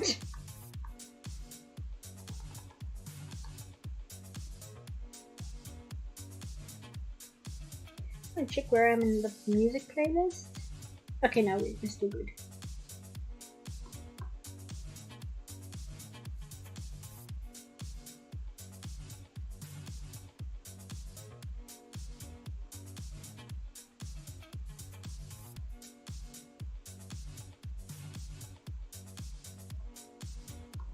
Almost 2 hours of work in. That was good. Yeah, sorry about that. Clip Studio Paint actually has this handy button right up here, so instead of hitting Control S or going into File here, you can just click this button and it automatically saves, but you actually need to have saved your file once to do that. You can't just save it first time.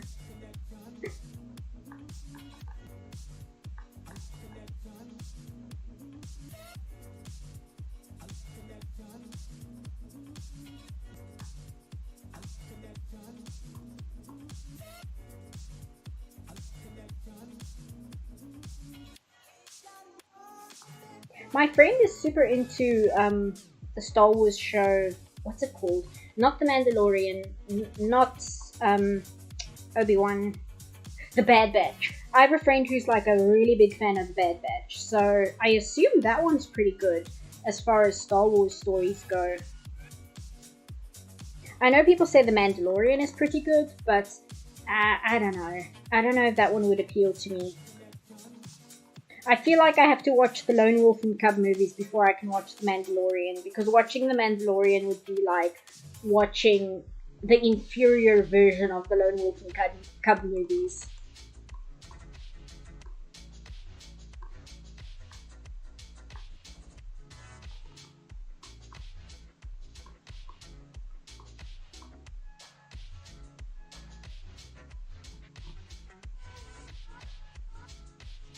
Never heard of that one, so you assume it isn't terrible? Yeah, apparently from what I could gather, because I haven't looked into it at all, is that the Bad Batch is about a squadron of clones, you know, the clone troopers from Star Wars, but as the name suggests, they're kind of botched in the cloning procedure, so they're kind of the rejects, and it follows them and their like found family dynamic as this group of the Bad Batch. Star Wars Clone Wars is really good. Yeah, that's another one. I always get confused about that one though, because there is a version of a show, an animated show called the Star Wars Clone Wars, which was animated by Gendy Tartakovsky, and then there's a version of Star Wars The Clone Wars that's a completely different show that's animated in 3D. So I always get confused because they have the exact same name, and I never know which one people talk about when they say, "Oh, the Clone Wars cartoon is very good." It's a CG animation, but the writing's really good in season 2. You clearly see they got better budget. Ah, okay, I see. I know that that's the show that Asuka comes from. Ahsoka, however you pronounce her name. And I know that she's really popular.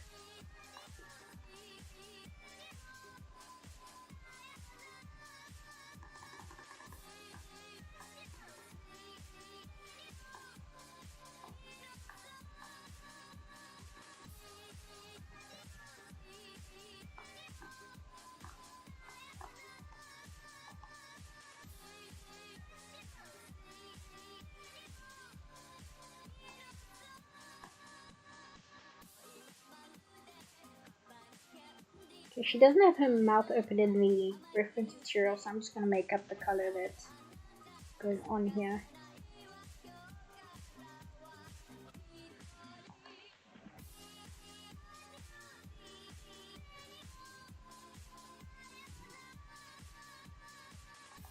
Hey, Dark Frost Star. Sorry, my voice is going a bit. I am drawing Sue from one of my favorite JRPGs, Grandia.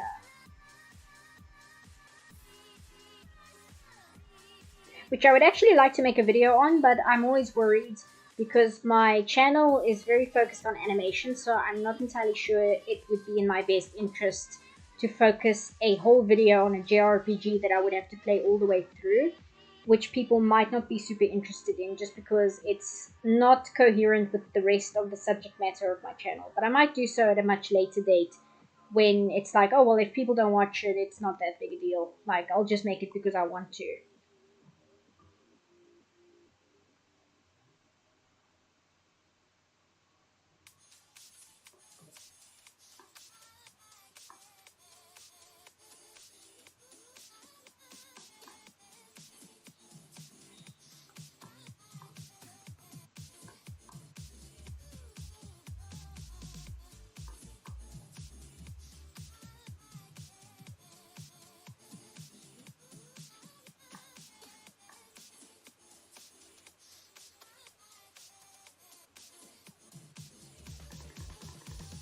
I think that's all the flats. I know he's got spots and I know she's got stripes, but I just want to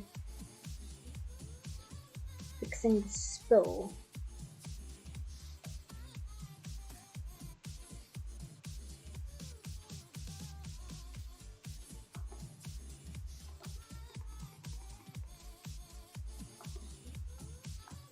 Okay.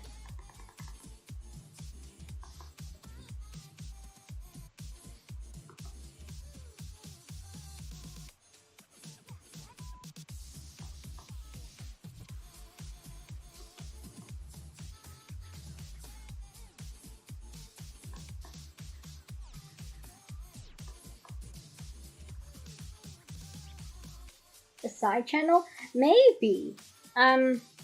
I would like to get my channel a little bit more off the ground before I look into doing a side channel. Because I know that's what Josh Strife Hayes did, because he mainly covers MMOs on his main channel, and then he wanted to start reviewing video games that were just video games that weren't MMOs, and he started a different channel for that. And I think that might have been a silly thing to do, because I don't think that video games and MMOs are that different from each other in terms of a channel's focus. However, that channel, his second channel, is doing very well, so I can't argue against it that much, because it seems to have worked out for him.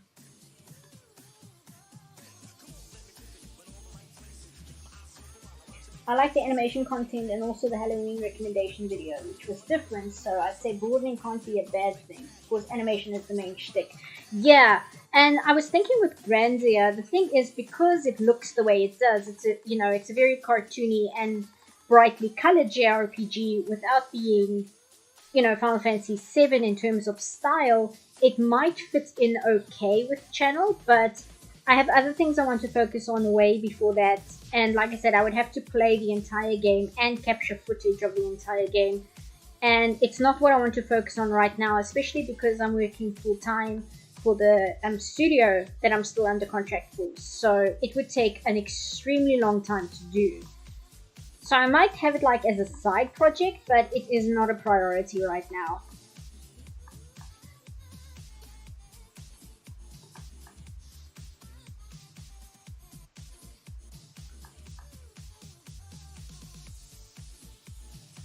I still want to talk about the Water Babies movie as well, just because it's such a weird movie, but it's something I grew up with, and I think there's a lot of interesting things one can talk about there. But I also don't know how interested people would be into that, but I'll probably do that at some point. But also, I don't know if I want to talk about the new My Little Pony show when it comes out on Netflix. I don't know, like the movie really wasn't for me, and again, I don't want to make videos where I'm just shitting on things, so I'll see how I feel about that. And I will almost definitely talk about the final Sailor Moon movie coming out, I think next year. The one which it's not the Infinity arc. I forget which arc it is. It's the finale, like the final arc of the manga. And I'm very excited for that because it'll include characters that we've never seen in animation form before. It's specifically Sailor Cosmos. And I think the entire Sailor Moon fandom is losing their minds at possibly seeing Sailor Cosmos in animation form at last. Even though I do feel that the Sailor Moon anime from the 90s is a better written story. And I think that's because it had Ikuhara as the show lead. And that man, every single show that Ikuhara has any involvement in ends up being kind of a masterpiece. It's insane.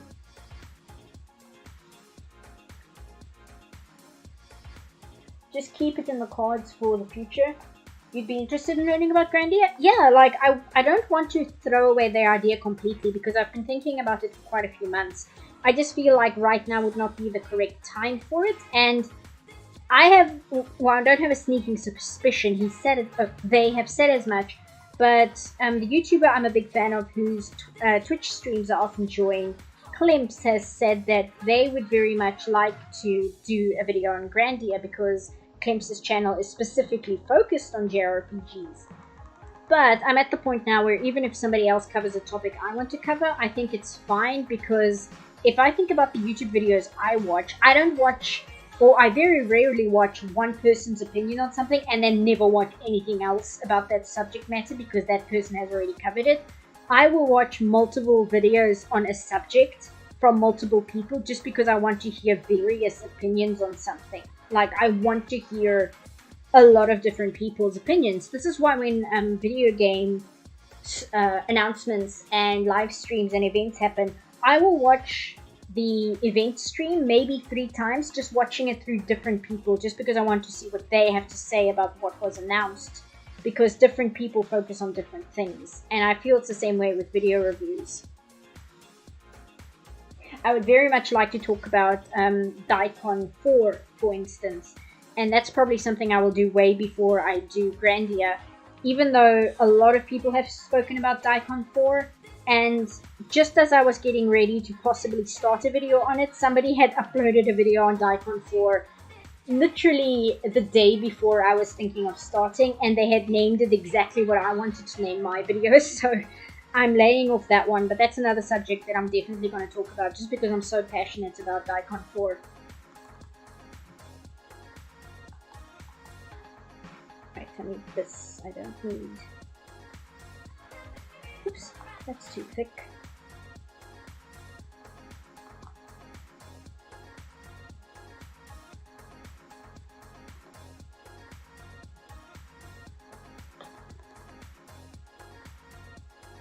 Okay, that's the flats done, so I'm going to add some details. I'm not going to shade her fully, because that would tack on an extra 2 hours, but I would like to just add a few things just to push the drawing so it looks a little bit nice, better than it does right now.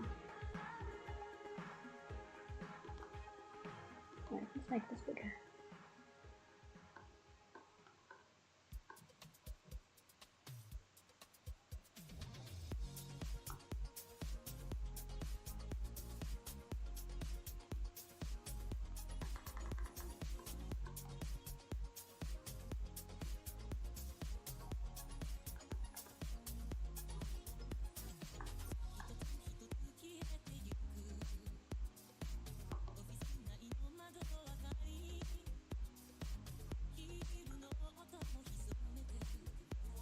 Actually, I want to lock this so I don't accidentally draw on the flats.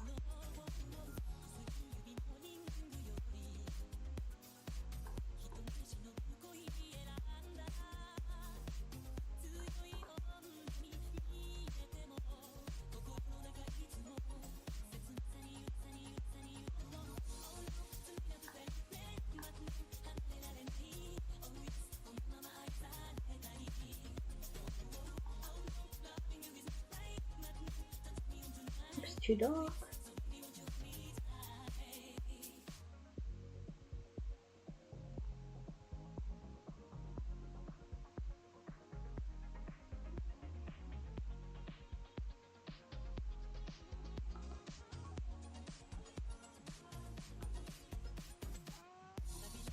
Speaking of animation, I first saw this on Tumblr the other day, but it has been spreading a lot. The stuff Alex Hirsch posted about his exchange with Disney people when working on Gravity Falls.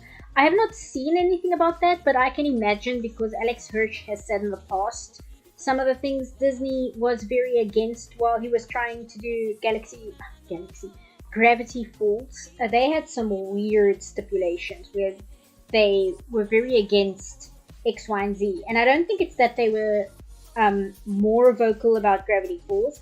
I just think that Alex Hirsch just doesn't care. I think that he doesn't care what Disney thinks, so he's much more willing to speak up against them than some other people are, because there are other people where they don't really want to speak up against Disney because they run the risk of getting blacklisted, and they don't want to run that risk.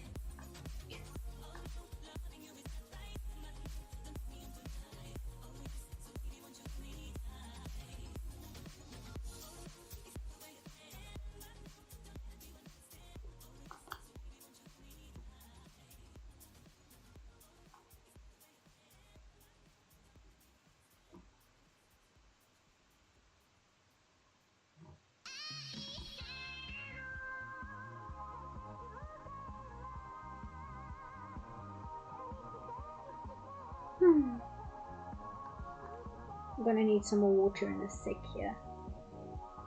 It's winter here right now, and our aloe vera bushes are blossoming, so my throat has just been an absolute disaster the past few, I don't know, weeks, I guess.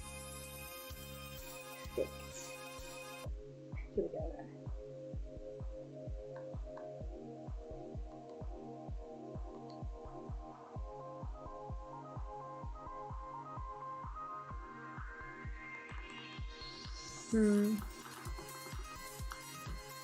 I like the lipstick brush, but you often run the risk of kind of looking off-putting when you put it on a young character like Sue.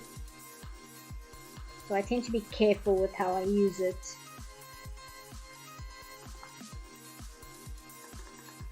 There we go.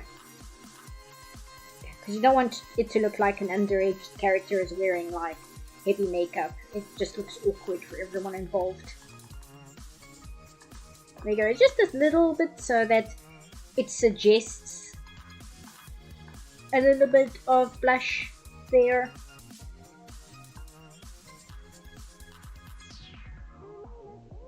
I saw him in a meme once of Bad Luck Brian, where it was like, leaves Disney to go to Fox. Disney buys Fox.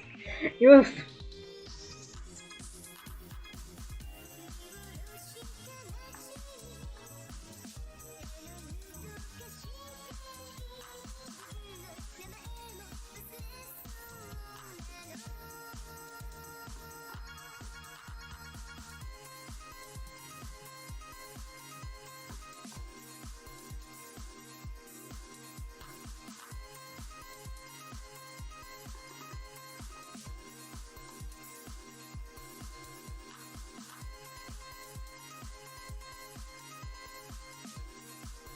Okay, like I said, I'm don't want to get too involved with details here, otherwise we're going to be here a very long time. So I'm just going to finish her up. What is her? Okay, she just has like white shading, but I don't like that. I'd like to bring it a little bit better. Yeah. Make a new layer for it.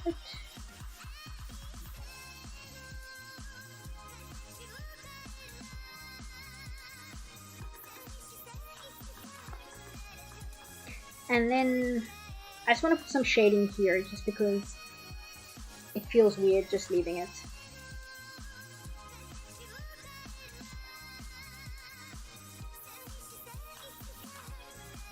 Do they have shading here? Kind of. Not really. I'll make it darker myself.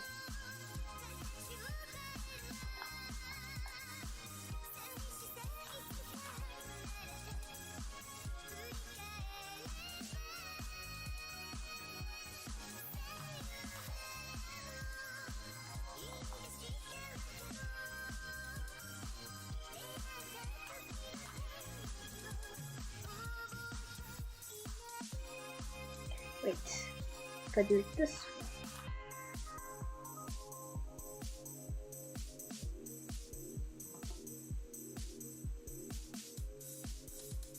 way. Okay, and then select the inverse.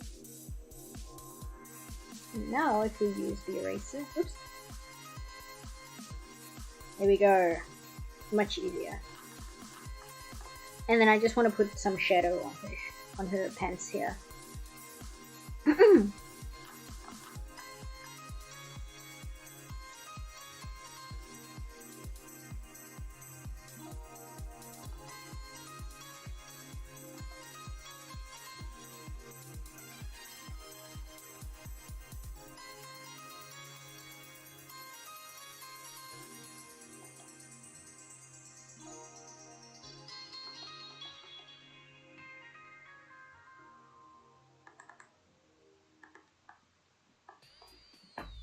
And I think that will be it for this one. Like I said, I seem to be having a bit of a bad drawing day, but I don't think it's too bad. Let's crop her so we can do this. Here we go. Thank you, Sleepy. So I think that's going to be it as far as drawing goes. She might have a little...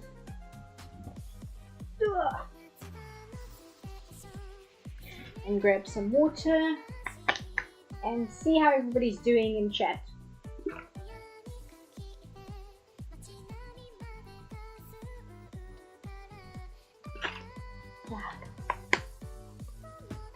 I should make a video for when I'm just chatting with chat, like after or before the drawing, where it's not just the starting soon screen and it's not a be right back screen, but where we can have a graphic going in the background rather than a still image of just the canvas space. I think that would be cool. So I might do that. I was making a new BRB screen because I have an old one that I quite like. I haven't used it yet because I haven't needed to interrupt the stream for any reasons yet. But I was spending today working on that. And I think having a screen just with a moving graphic or something, just kind of a loop, would be a better idea than having the finalized canvas just display the image without anything else moving, just in case there are people who come in and wonder why the screen is kind of static. So maybe I'll do that, not tomorrow because tomorrow is Sunday and I have work on Monday, so I would like to take a day off and literally just play Morrowind. Just like do nothing but play Morrowind for like the entire day. But maybe if I finish my scenes early on Monday, that's something I can work on. Live streams are hard on the throat, even without preemptively being sore. Yeah, thank you. Yeah, and I'm a quiet person, so I'm not used to speaking for long extended periods of time.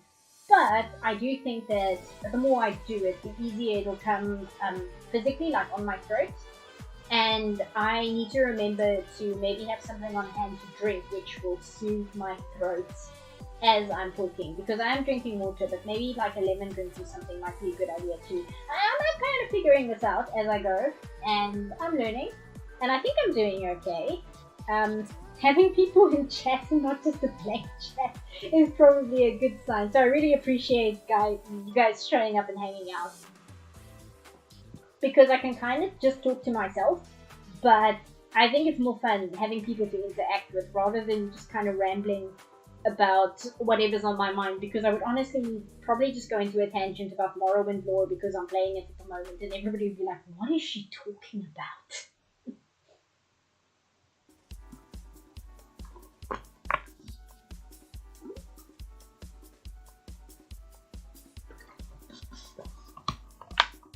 Actually, let me find that Dune audiobook that I was talking about. I'll link it in chat as well. Go to YouTube. And go to...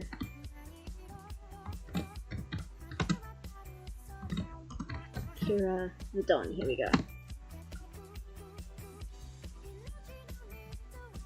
Because I'm gonna pause the music and I just want to show you guys what the audiobook looks like that I've been listening to Dune on. Oops. So let me just click on it and I'll put it on screen in a sec. Go to here, go to display capture, transition. Okay, so this is the... You'd be totally lost if I just started talking about Morrowind lore. Yeah, even people who play Morrowind will probably get lost if I start talking about Morrowind lore, because it's not like Skyrim. Like, Skyrim lore is pretty straightforward, but if you go into Morrowind lore, there is such weird, bizarre shit, where if you've never played Morrowind, be like, what on earth is she talking about? But anyone who's actually played Morrowind will be like, oh no, yeah, no, that's true. It's like aliens and weird civilizations and like there's just so much. So it's probably better just to have the chat to kind of keep things structured. So this is the audiobook that I've been listening to for Dune. It's by Akira the Don. I'll link it in chat. And I'm just going to press play and you can just hear a short snippet because I'm not going to play the whole thing. But this is what it looks like. Now Harkonnen shall kill Harkonnen, Paul whispered. So that's how I've been going through Dune. As you can see, I'm 9 hours into an 11-hour video, and this is part 1. So that's where I am with Dune at the moment. So I want to watch the movie once I have finished the audiobook. And I've just been on a break because there's been other things that I've been watching and listening to and such. A college friend of mine was very into Skyrim back in the day. Only as of this year I even heard of the existence of Morrowind. Bug designs I've seen look awesome from my search so far. Yeah, again, I don't want to go on about Morrowind too much because it's completely off topic. But when we played Morrowind, me and my brother, when it came out, we were absolutely obsessed with that game. And then Oblivion came out, and we were so excited for it. And then we played Oblivion, and we were instantly disappointed because Morrowind takes place in such a bizarre, unique fantasy landscape where most of the animals are bugs, and there are volcanoes, and there are giant mushroom forests, and all kinds of weird stuff. And then you get to Oblivion, and it's basically just Lord of the Rings. And we were so disappointed.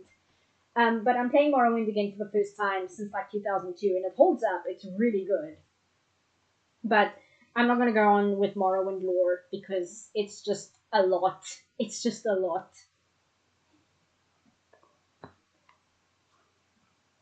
And I don't know if there's anything else you guys want to ask or such before I sign off for the night.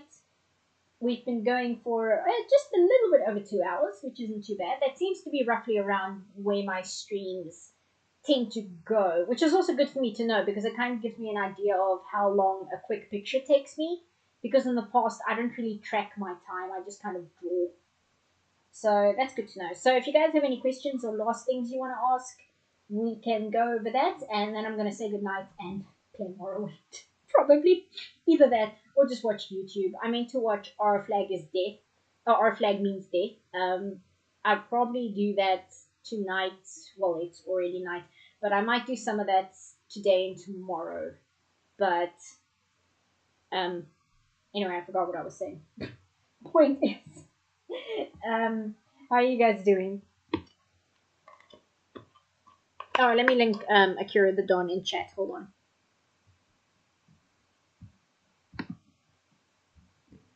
Copy. Live stream. Paste. There we go.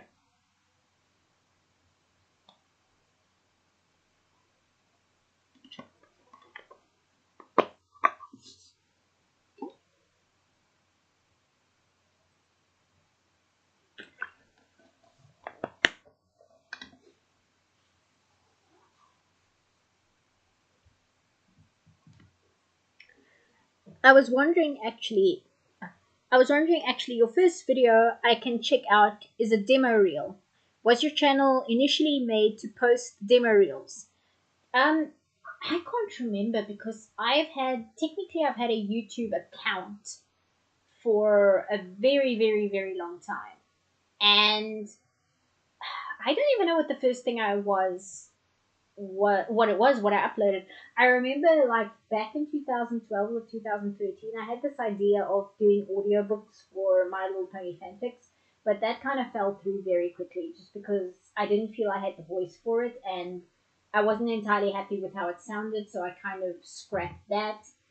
And then I had the idea of a show of doing a recap show where I would go through every single episode of Sailor Moon and just kind of do a quick recap of every episode and whether it's an episode worth watching or if it's an episode where you can just skip it and move on to the next one. So you don't have to feel like you have 200 episodes that you have to go through. But I ran into trouble with that. And I also think that is far too big a project to just kind of take on without proper planning. So I scrapped that. And then you need a demo reel when you apply for an animation job. And because I had a YouTube account, I just uploaded it to YouTube. And I've been wanting to do YouTube videos for maybe 5 years now, but I could never really get into it because I would be very self-conscious about my voice, specifically my accent, because I don't have an American accent. And that was kind of a big problem for me. And I didn't have a professional studio setup. I didn't have like a pop filter. I didn't have any of these fancy things you see the YouTubers on YouTube have. And also I didn't want to show my face on camera. And then I found a YouTuber who had a very bad audio quality, but he had over 200,000 subscribers, and I really enjoyed his videos, even though his mic quality was so bad. And it essentially made me think, well, if this guy can make videos and get 200,000 subscribers when his mic quality is terrible, then it's probably fine if I kind of try and do it too. because talking about things I'm passionate about is something I've kind of done since I was a child, where I would just drive my parents crazy talking about cartoons I was watching. So I'm basically just doing in video form what I do anyway, which is to ramble on about things I like. I just kind of do it in an edited format, but otherwise it's basically videos of what I do in my free time anyway. And I started doing it in video form as well because I would want to reply to people on Tumblr and kind of explain what I'm talking about. And it's just easier to do that in video format than in text format. So that was also like one of the first videos I did. It was easier to reply as a video than an essay. And when I did that, I was like, oh, I can just kind of keep going with this and kind of refine the videos and make them an actual program to watch on YouTube.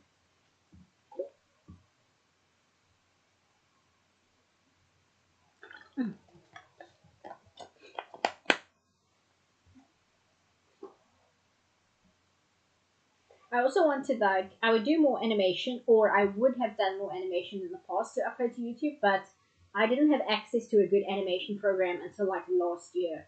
So as soon as I have time, that's also something I would like to focus on is more personal animation, because I just don't have time to focus that much energy into it because I'm working full time on working for an animation studio. But that's also something that I would like to post more to YouTube because the more I do it, the better I'll get at it as well. So that's also kind of what YouTube is for me. But at the moment, it's just a place for me to ramble on about things I enjoy.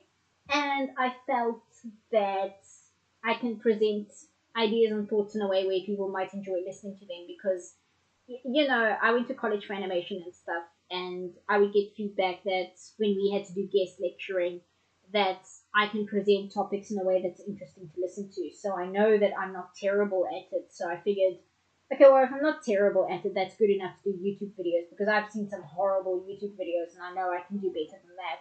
And these people have channels and subscribers, so I might as well give it a try.